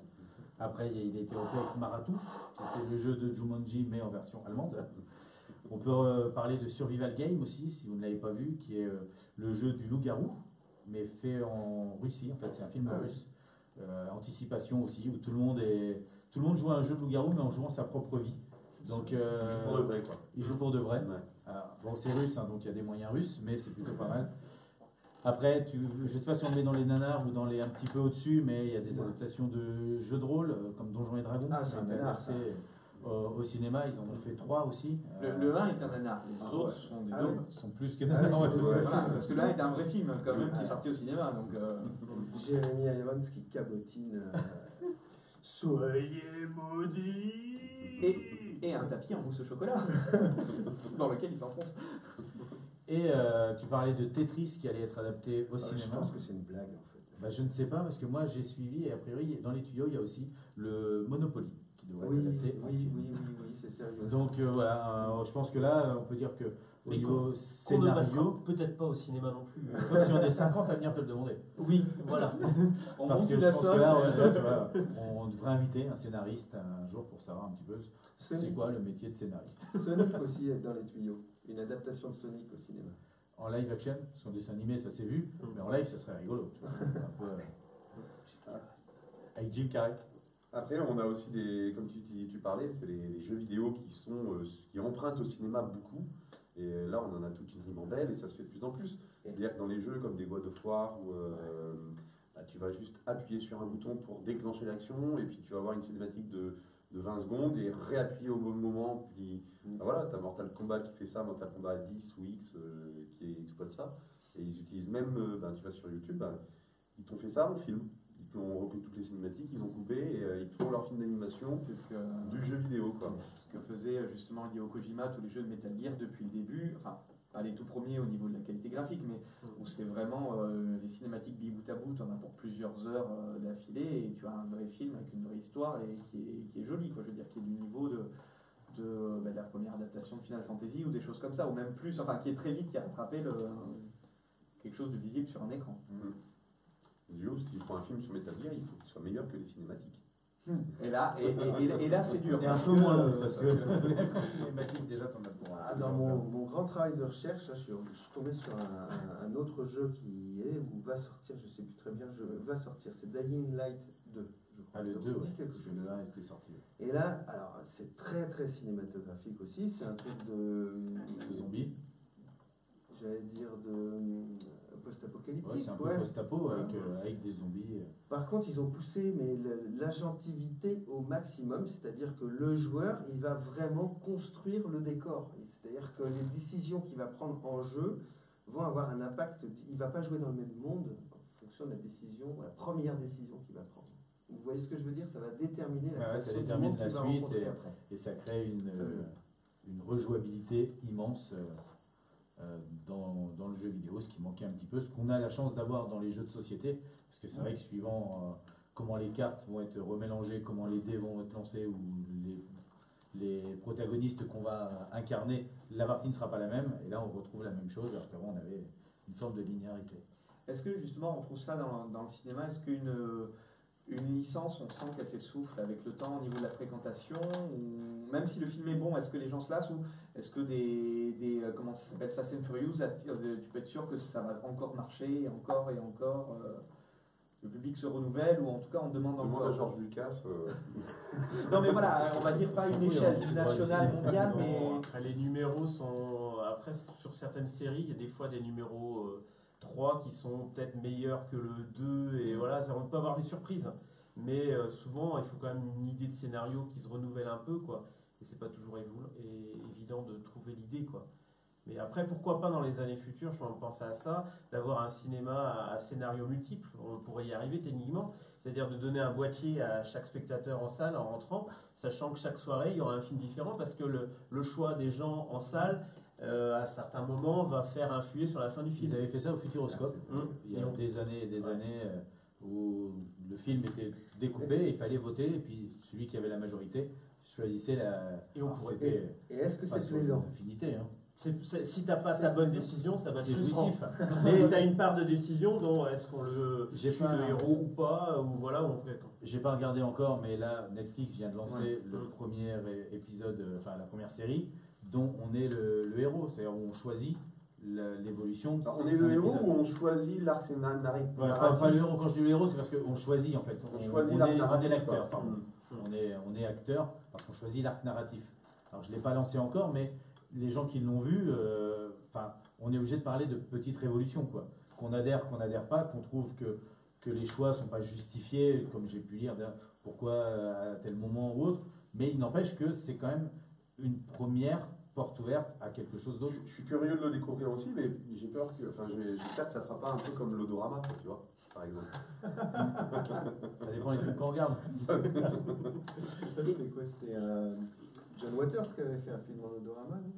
Ah, je sais plus, moi je me souviens d'être allé au cinéma et d'avoir une petite plaquette à gratter au fur et à mesure des scènes pendant le film. Et je sais que l'expérience avait été faite aussi à la télé. Tu avais ton truc dans le journal télé, t'achetais et tu avais ta petite plaquette où tu grattais et tu ressentais comme ça, tu sentais le film.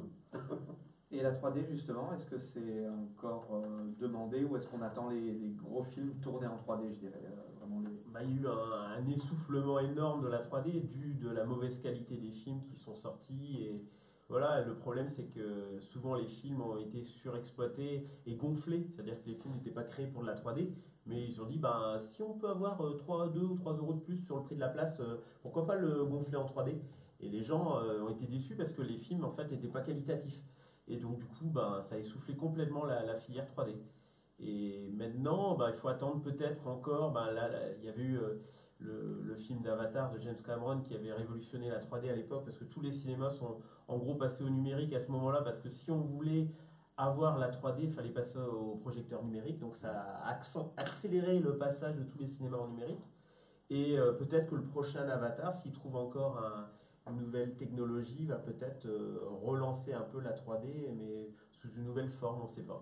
Donc en fait, tous les cinémas sont équipés en numérique. Donc maintenant, dans tous les cinémas, on peut avoir des films 3D finalement. S'ils ont l'équipement, oui. Ouais. Mais non, là, Tu parles de l'équipement des lunettes, tu sais, électriques, là, électroniques, qui se mettent. Voilà. Après, il y a différentes technologies, mais il faut que les cinémas investissent là-dedans, quoi. Mais il y a beaucoup de cinémas qui revendent tout leur stock de lunettes et qui font plus du tout de 3D. Parce que c'est plus rentable et parce que les gens n'en veulent plus. Tout simplement, on écoute les spectateurs, on fait des séances. Pendant un moment, on avait fait des séances 3D et 2D simplement. On voyait bien que les séances 2D se remplissaient et les séances 3D, ben, il y avait moins de monde, quoi. Donc ça reviendra, on a encore la technologie, on le refera sans doute, mais on attend vraiment d'avoir des effets un peu plus bluffants, quoi. Il y a encore quelques petits progrès à attendre pour que ce soit vraiment efficace. Bah, ils ont freiné un peu parce qu'ils avaient peur aussi que ça rende un peu malade. Trop de 3D longtemps peuvent vraiment rendre les spectateurs malades. Alors si c'est pour avoir à nettoyer la salle après, c'est pas le but. Donc voilà, donc ils ont un peu freiné les effets, mais de trop, quoi. À la fin, qu'ils fassent ça chez eux, sur leur télé. Ils vendent des télé 3D. Comme ça, on n'est pas embêté. Alors, on va revenir vers toi pour poser encore toute une foule de questions, parce qu'il m'en reste plein sur ma feuille. Et puis, je sais que Yann a aussi un jeu à nous présenter. Mais là, malheureusement, il est temps, pour l'instant, de faire déjà la 3e pause musicale de l'émission. Et ben, on va donc la faire avec Tudors Cinema Club, qui vont chanter Bad Decision. Et voilà les amis, c'est encore moi, la voix off de Deludes. Pour la 3e fois ce soir, je vais servir de cache-écran. Alors pour ceux qui nous rejoindraient, eh bien je parle, je comble, histoire d'accorder une petite pause aux animateurs pendant que vous nous regardez sur le live Facebook, de préparer la dernière partie de l'émission, mais surtout, eh bien de laisser la place à la musique, puisque quand vous écouterez l'émission à l'antenne, à ma place, il y aura de la musique. Mais pour des questions de droit d'auteur, on ne peut pas vous passer de musique actuellement. Alors je vous ai dit que vous pouvez poser les questions à l'invité, quand on a un invité bien sûr, ce qui est quasiment le cas tout le temps.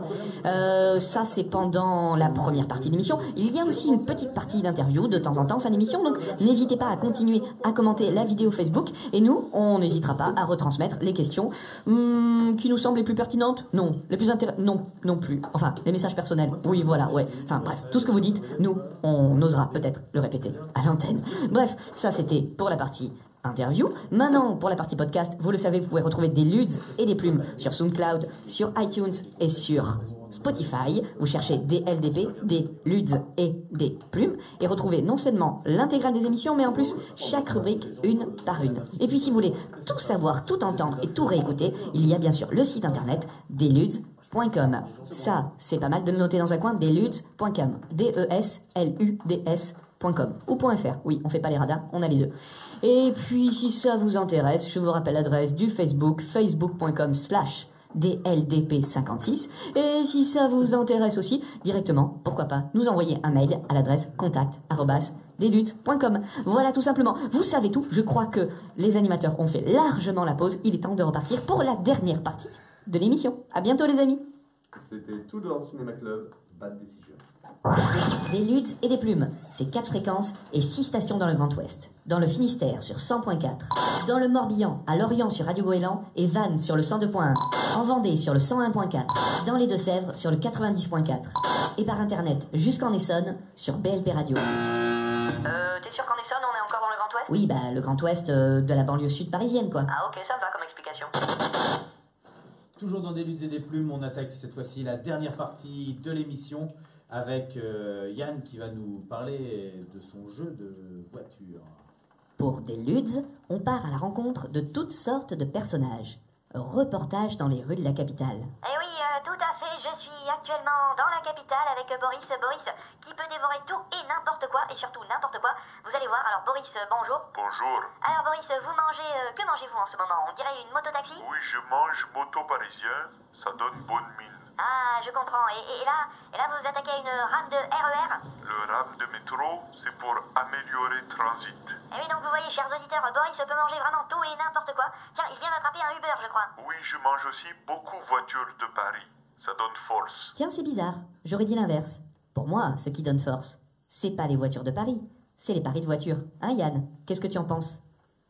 Mais j'en pense que c'est ça, exactement. Merci la petite voix, tu m'as bien introduit.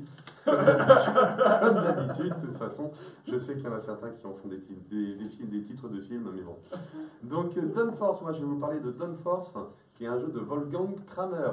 C'est pour 2 à 6 joueurs, à partir de 8 ans, pour une trentaine de minutes, et c'est chez Yellow. Alors, Dawnforce, c'est un jeu qui est sorti, qui a eu une première mouture, en fait, en 1974. Ça s'appelait Tempo. Et depuis, il a fait du chemin. Il a toujours été sur les étagères en vente dans les boutiques. Parce qu'ensuite, il s'est appelé Niki Loda Formule 1. Ça, c'était pour les années 80. En 90, il ressort sous un autre nom qui est Top Race. Il est récompensé quelques années plus tard au Jahresspiel. Donc, ça veut dire que le jeu, quand même, est quand même pas mal. Il se vend, il se réédite et il est récompensé. Et on le retrouve en fait, on retrouve encore 8 éditions après entre 1996 et 2011. Et c'est en mai 2017 que Yellow a annoncé travailler sur une nouvelle version améliorée, mise à jour, on va dire, de ce jeu qui est un hit ancestral. Donc, c'est un jeu qui est plutôt simple. On y joue. C'est un jeu d'enchères au départ c'est un jeu de course de voiture, voilà, dans lequel on va faire une phase d'enchères au départ. Donc il y a 2 phases différentes dans ce jeu. On va se retrouver avec des cartes en main, et donc ces cartes vont avoir sur ces cartes, on va avoir plusieurs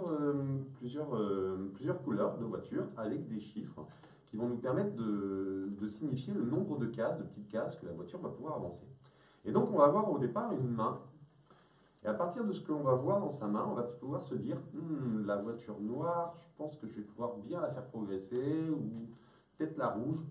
Bon, je vais peut-être investir sur cette voiture-là. Et donc, quand on commence les enchères, par rapport à ce que l'on a vu dans ses mains, on va pouvoir acheter la voiture en misant une certaine somme par rapport aux autres joueurs. Et si on la gagne, cette voiture, eh ben, on va pouvoir la jouer en son nom. Mais ce n'est pas pour autant que si l'on fait gagner sa voiture, que l'on va gagner la partie. Parce que la somme que l'on va dépenser dans la mise aux enchères au départ, ça va être comme des points malus qu'il faudra soustraire à la fin de la course. Et donc, pour les soustraire, on les soustraira de ces points de victoire de ces voitures, de la position de la voiture à laquelle elle sera arrivée. Mais il y aura aussi des paris. Donc ça, c'est le deuxième côté du jeu. Au cours de la course, il y a trois stades, 3 petites lignes rouges pendant le circuit. On va devoir faire un pari. Là, face cachée, on mise, on dit, bon, tiens, je pense que c'est la voiture jaune qui va finir en première, je mise sur la voiture jaune. Donc on ne mise pas une somme d'argent, on fait un pari sur une position. Si, à la fin du jeu, son pari est validé, que la voiture jaune est mise en première position et qu'elle est première. On a 3 zones de pari. En fait. On a 3 zones de pari pour les 3 différentes... Pour parier sur la finalité. Pour parier sur la finalité, ouais. Mais tu paries pas sur le premier, deuxième, troisième. À chaque fois, tu paries que sur une voiture. Tu dis c'est la jaune qui va gagner. Seulement si elle finit première, tu vas gagner 12 millions. Si tu, par exemple, peut-être que c'est 9, je ne sais plus, pour les gains de paris, c'est 9. Tu vas gagner 9 millions à la première course. Si elle finit deuxième, tu vas quand même gagner un peu d'argent. Tu vas gagner 6 millions. Et si elle finit troisième, tu gagneras quand même 3 millions. Parce qu'elle est classée. Parce qu'elle est quand même dans le peloton de tête. Exactement.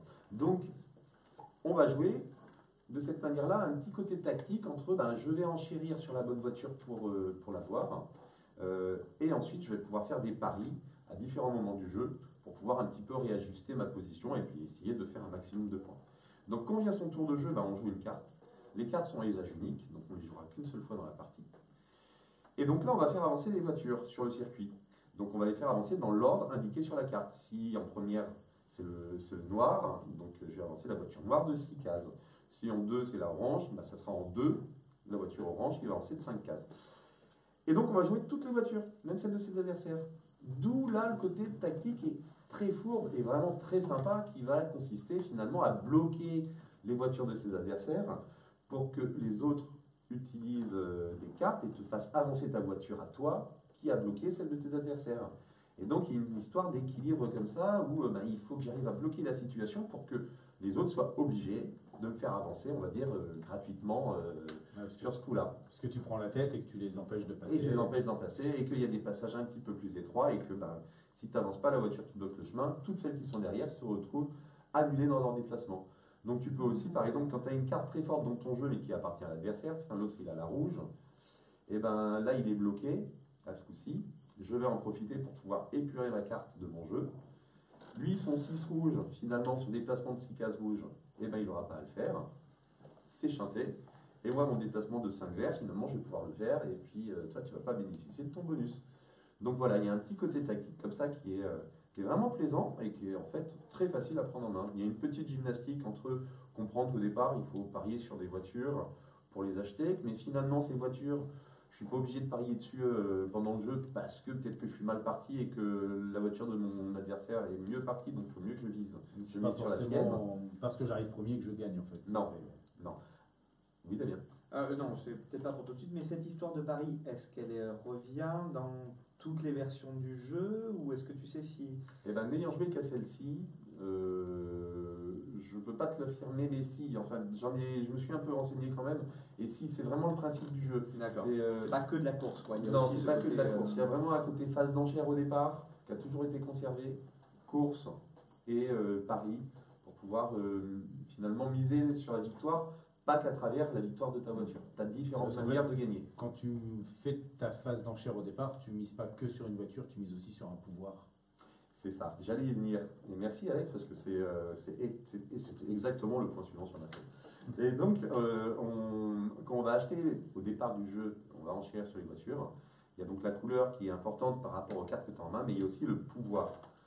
Et il y a 6 pouvoirs différents qui vont être, donc on aura un pouvoir par joueur, même si tu as plusieurs voitures, parce que si on joue à 3 joueurs par exemple, je peux très bien avoir 3 voitures, toi qu'une seule voiture, et l'autre adversaire 2 voitures. Donc chacun, et là, on aura acheté chacun un pouvoir lors des phases d'enchères, il faudra en choisir un, on n'a pas qu'un seul pouvoir. Mais ces pouvoirs vont permettre d'apporter une petite variante, un petit twist dans le jeu. Par exemple, il y en a un qui va te permettre, au lieu d'utiliser dans l'ordre du jeu, tu vas pouvoir le faire dans le sens inverse de la carte. Et donc tu vas multiplier par 2, c'est une des cartes les plus fortes je trouve, d'ailleurs dans les pouvoirs, parce que ça va multiplier par 2 tes possibilités de jeu au final. Soit je le fais dans un sens, soit je le fais dans l'autre. Il y a d'autres pouvoirs, par exemple, ça va être, je vais avancer de 2 cases supplémentaires si ma voiture ne se déplace que sur des cases rectangulaires, parce que tu as des cartes un petit peu difformes, un petit peu trapèze, un petit peu... Voilà. Et si tu arrives à te faire avancer ta voiture que sur des cases vraiment rectangulaires, tu vas gagner un pouvoir de 2 déplacements supplémentaires pour chacune de tes voitures. Ce qui peut être très, très intéressant aussi et plutôt malin, donc on va essayer d'orienter son jeu en fonction de ces cartes. Il y a des cartes qui vont te permettre de rejouer une voiture une deuxième fois sur une case joker, par exemple. Donc ça, c'est vraiment à l'appréciation de chacun et à celui qui on va aller s'orienter plus vers la voiture et la couleur qu'il nous faut, mais on va aussi chercher à avoir un pouvoir qui nous corresponde et avec lequel on va prendre plaisir à jouer et qui va nous correspondre tactiquement. Donc voilà pour les explications. Hein. Donc on va jouer, on va faire donc on aura une petite feuille. Ah oui, on a un petit carnet avec des feuilles de score. Et donc on va pouvoir comme ça noter dans notre feuille de score l'argent que l'on a dépensé. Ensuite on va faire nos paris. Et à la fin de la course, on va pouvoir faire le bilan de tout ça. On va faire des petites additions qui vont nous permettre de calculer notre score. On soustraira nos points gagnés pour la course et nos points de pari aux différents sous que l'on aura dépensés, à la somme de l'enchère que l'on aura dépensée pour pouvoir acquérir ces voitures. Et le plus riche l'emporte. Et à la fin, le plus riche l'emporte. Il y a deux circuits différents dans la boîte. Alors, il y a 2 circuits différents. Le plateau et recto verso. Mais il y a une extension. Yellow a sorti une extension avec un nouveau plateau et puis plus de danger, en fait, plus d'embûches, on va dire, au niveau de la course. Je ne le connais pas celui-ci. Et, je sais qu'il existe. Avec des nouvelles cartes pouvoir. Oui, c'est ça. Et effectivement, c'est le type de jeu un peu, comme on a pu voir dans Formula D, où on imagine qu'il peut y avoir une multitude de nouveaux plateaux agrémentés de plein de choses, quoi. On pourrait même penser à des versions futuristes, des versions... Le jeu est assez simple et assez épuré pour pouvoir rajouter des petites choses, je pense, pour pouvoir encore le rendre, faire durer un petit peu l'intérêt. Moi j'ai trouvé que c'est un jeu qui a plu à des gens qui n'étaient pas joueurs non plus. Pour Il est simple de prise en main. Voilà, c'était pas forcément gagné non en plus. C'était pas facile de les faire adhérer à un jeu, ces personnes. Et pourtant, c'est passé tout seul, comme une lettre à la poste. Tout le monde a pris du plaisir et tout le monde est rentré dans le jeu très rapidement. Donc Downforce de chez Yellow, un jeu de course de voitures dans lesquels on fait des paris. Un jeu qui a plus de 40 ans et qui est pourtant encore très actuel. Parfait. Merci beaucoup Yann pour ta présentation. J'écourte un petit peu parce que malheureusement le temps passe et il faut qu'on revienne un petit peu vers Manu parce que on avait encore quelques questions. Pour nous qui sommes un petit peu, on va dire, passionnés de cinéma mais à l'écran et novices dans le cinéma côté un petit peu plus technique. Justement, quand on parle technique, tu parlais tout à l'heure de nouveautés, de choses comme ça que vous aviez dû vous mettre au goût du jour en numérique. Est-ce que le côté technique, le changement dans un cinéma, est-ce que c'est fréquent? Est-ce qu'une fois qu'on est équipé, on se dit qu'on est équipé pour un paquet de temps, ou est-ce qu'il y a quand même des innovations récurrentes qui font qu'on doit changer régulièrement?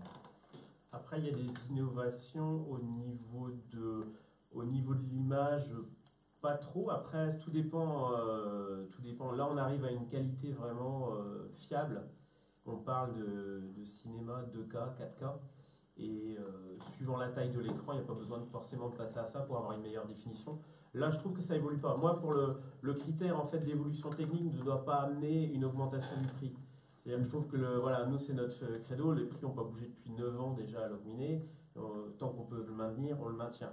Le cinéma doit rester accessible par tous. Et voilà. Après, il y a des innovations dans d'autres cinémas où ils mettent des animations de lumière, pour pas citer certains autres concurrents. Voilà. Moi, personnellement, ça me dérange. J'aime bien le côté salle noire et tout ce qui est lumière complémentaire. Des fauteuils type transat. Ouais, ça peut être sympa. Après, on peut équiper les... Voilà. Après, le cinéma dynamique, comme ils font certaines salles, je pense que c'est un cinéma à part. Il y a des films comme ça qui existent, qui sont proposés avec des cinémas avec des sièges qui bougent. Voilà, ça reste une parc d'attraction. Ouais, ils ne sont pas tous équipés, c'est un peu comme tu disais, peut-être qu'après les films voudraient se gonfler en dynamisme, en disant oh, vite c'est un truc à la mode, oui, et que ça dénaturerait un peu le film. Ouais, ça peut marcher sur certains films, après voilà, les places vont être à plus de 20, 30 euros. Et voilà, il faut pouvoir. C'est un spectacle à part, mais c'est pas le cinéma comme on veut découvrir un film dans une bonne condition. Donc nous, on essaie de travailler surtout sur le confort, c'est-à-dire changer les fauteuils quand il faut changer les fauteuils, améliorer, garder une qualité visuelle, une qualité de son optimum.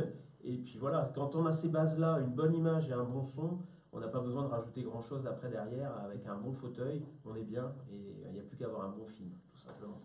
Alors tu serais peut-être d'accord avec ce qu'a dit Tom Cruise il y a quelque temps dans une vidéo où il faut qu'on déprogramme tous nos téléviseurs qui lissent les images à 100 Hz, à 100 images secondes, alors que c'est tourné en 24 images secondes. Il n'y a pas de raison de rajouter des fausses images intermédiaires.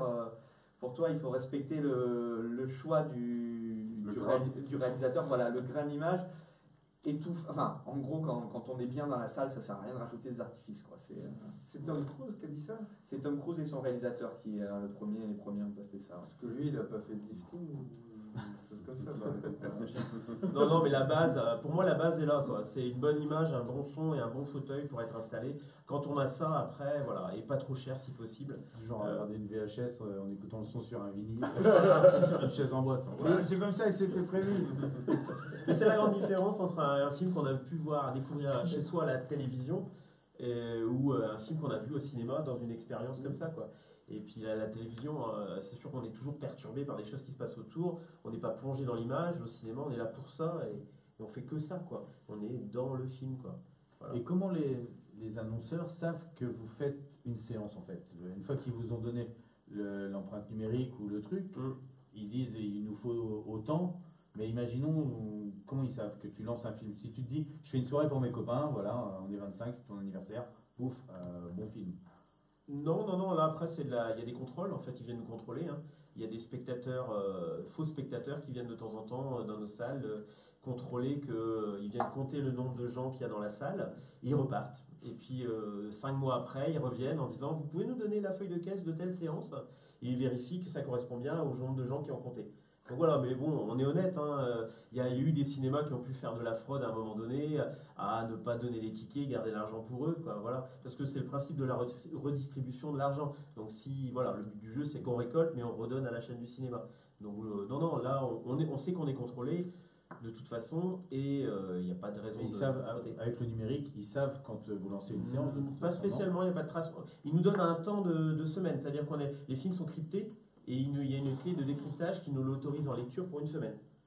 On ne pourra pas le lire. Par exemple, les avant-premières, on est bloqué. D'ailleurs, il y a certains films qui sont très très attendus. J'aurais voulu me faire une séance avant tout le monde, parce que j'ai le film, et puis voilà. Bah, des fois, non. Voilà, à partir de minuit, je pourrais aller peut-être au cinéma, regarder le film avant si vraiment j'ai envie de le voir tout seul, parce que je l'attends vraiment. Mais bon, pas 2 ou 3 jours avant, quoi, parce que le film est crypté, quoi, il est bloqué. D'accord. Donc voilà, ça leur permet de contrôler un peu, mais après, voilà, il y a des contrôles lors des séances, ils viennent contrôler que tout se passe bien. Voilà. Est-ce qu'un cinéma, ça peut... Il y a le temps encore? Vas-y, une dernière. Ouais. Moi, je me souviens d'avoir fait des tournois de jeux vidéo dans une salle de cinéma quand j'étais jeune, pas loin d'ici. Est-ce que ça peut servir à autre chose, une salle de cinéma? Oui, alors on fait des jeux vidéo, sinon ça nous est arrivé de brancher les consoles sur le projecteur numérique. L'avantage c'est qu'on peut, voilà. Mais bon, l'intérêt est qu'on se retrouve avec une salle de 200 places pour 2 joueurs, ou 4 au maximum. C'est un peu léger, c'est pas l'intérêt, à moins qu'il y ait un spectacle à regarder les autres jouer. Là, ça devient intéressant si le spectacle en soi, c'est de voir les autres jouer. Voilà. Autre chose, c'est de retransmettre. On peut faire un peu, mais c'est plus du cinéma. Retransmettre, pourquoi pas, du théâtre ou de l'opéra. Si on a le public qui le demande, ça on peut le faire du coup. Et ça permet de ramener autre chose que du cinéma dans des lieux ruraux, quoi. Voilà. Ou des concerts, ça peut arriver aussi. C'est vrai que ça, oui, j'avais entendu parler de ça, comme des concerts d'opéra, dans des projections en fait. On projette à des endroits, on délocalise. C'est ça, c'est intéressant, ça permet d'avoir accès à des choses qu'il n'y a que à Paris. Voilà, c'est un peu de culture qui arrive en province, et même des concerts. C'est vrai qu'un concert, c'est quand même beaucoup mieux d'y être vraiment, mais c'est pour les gens qui ne peuvent pas se déplacer. Des fois, les concerts de certains artistes ou les spectacles, on peut le faire. Mais bon, nous, avec un seul écran Logminé, on reste quand même dans la filière cinéma, quoi. On ne va pas trop varier là-dessus. D'accord. Alors pour rappeler, parce qu'on arrive à la fin de l'émission, dans l'actualité immédiate, donc le festival Écran 56, c'est du 9 au 24. Voilà. Là ce soir, donc on est le 28 janvier. Quand l'émission sera diffusée à la radio, on sera le lundi 11. Donc vous êtes en plein dedans, précipitez-vous, il y a plein de salles autour de vous. Voilà. Si vous écoutez le dimanche suivant sur Radio Évasion, eh bien venez du Finistère jusque dans le Morbihan. Il y a plein de salles dans le Morbihan qui vous accueilleront pour le festival. Et puis si vous trouvez que le cinéma c'est cher d'habitude, là c'est vraiment pas cher du coup. On rappelle donc 4 € la place pour tout le monde, que ce soit les enfants ou même la famille, puisque c'est un tarif unique. Et si vous aimez le cinéma en plus en le regardant, donc que ce soit par le biais du festival ou simplement en allant voir les films, si vous voulez faire vivre les cinémas dans votre coin, donc on l'a dit tout à l'heure, on a toujours besoin de bénévoles, n'hésitez pas, parce que ça permet d'entretenir du lien, ça vous permet, vous, d'avoir votre passion, et ça permet au cinéma d'avoir aussi des bras et des têtes pour avancer. Voilà, et on a une belle programmation cette année encore, avec des films, un peu l'exclusivité du festival, des films pour les tout petits, ce qui n'est pas souvent le cas dans l'année. Si vous venez un dimanche matin à Logminé, vous verrez peut-être Damien d'ailleurs qui assurera une séance avec ses enfants à ce moment-là. Donc il y a des films pour les tout petits, donc qui durent 45 minutes, c'est vraiment adapté. Et je dis aux spectateurs, n'amenez pas vos enfants s'ils sont trop jeunes voir des films de plus d'1h40, ça sert à rien. Choisissez les films, comme les jeux, il faut choisir les jeux adaptés à l'âge, et les films c'est la même chose. Voilà. Il faut adapter le film à l'âge de son enfant. Merci beaucoup Manu d'être venu nous donner un petit peu d'infos sur tout ça. Merci de m'avoir dit. Et voilà, pour une fois, tu réécouteras à la radio, donc avec les oreilles, à défaut de regarder les films avec les yeux. Et on va se quitter en chanson comme à nos habitudes. Nous on vous dit à dans 15 jours en vidéo, à dans 15 jours en audio, même si tout est décalé, vous allez finir par vous y faire et repérer les émissions qui vous correspondent. On vous fait des gros bisous et on vous dit à bientôt. Et on se quitte avec Lizzy qui nous chante Game People Play. Le rendez-vous de ce soir se termine, mais n'attendez pas pour retrouver toutes les émissions et les rubriques en podcast en vous abonnant à DLDP, des Luds et des Plumes sur iTunes, SoundCloud et Spotify. Plus d'infos, contact@deluds.com et facebook.com/DLDP56.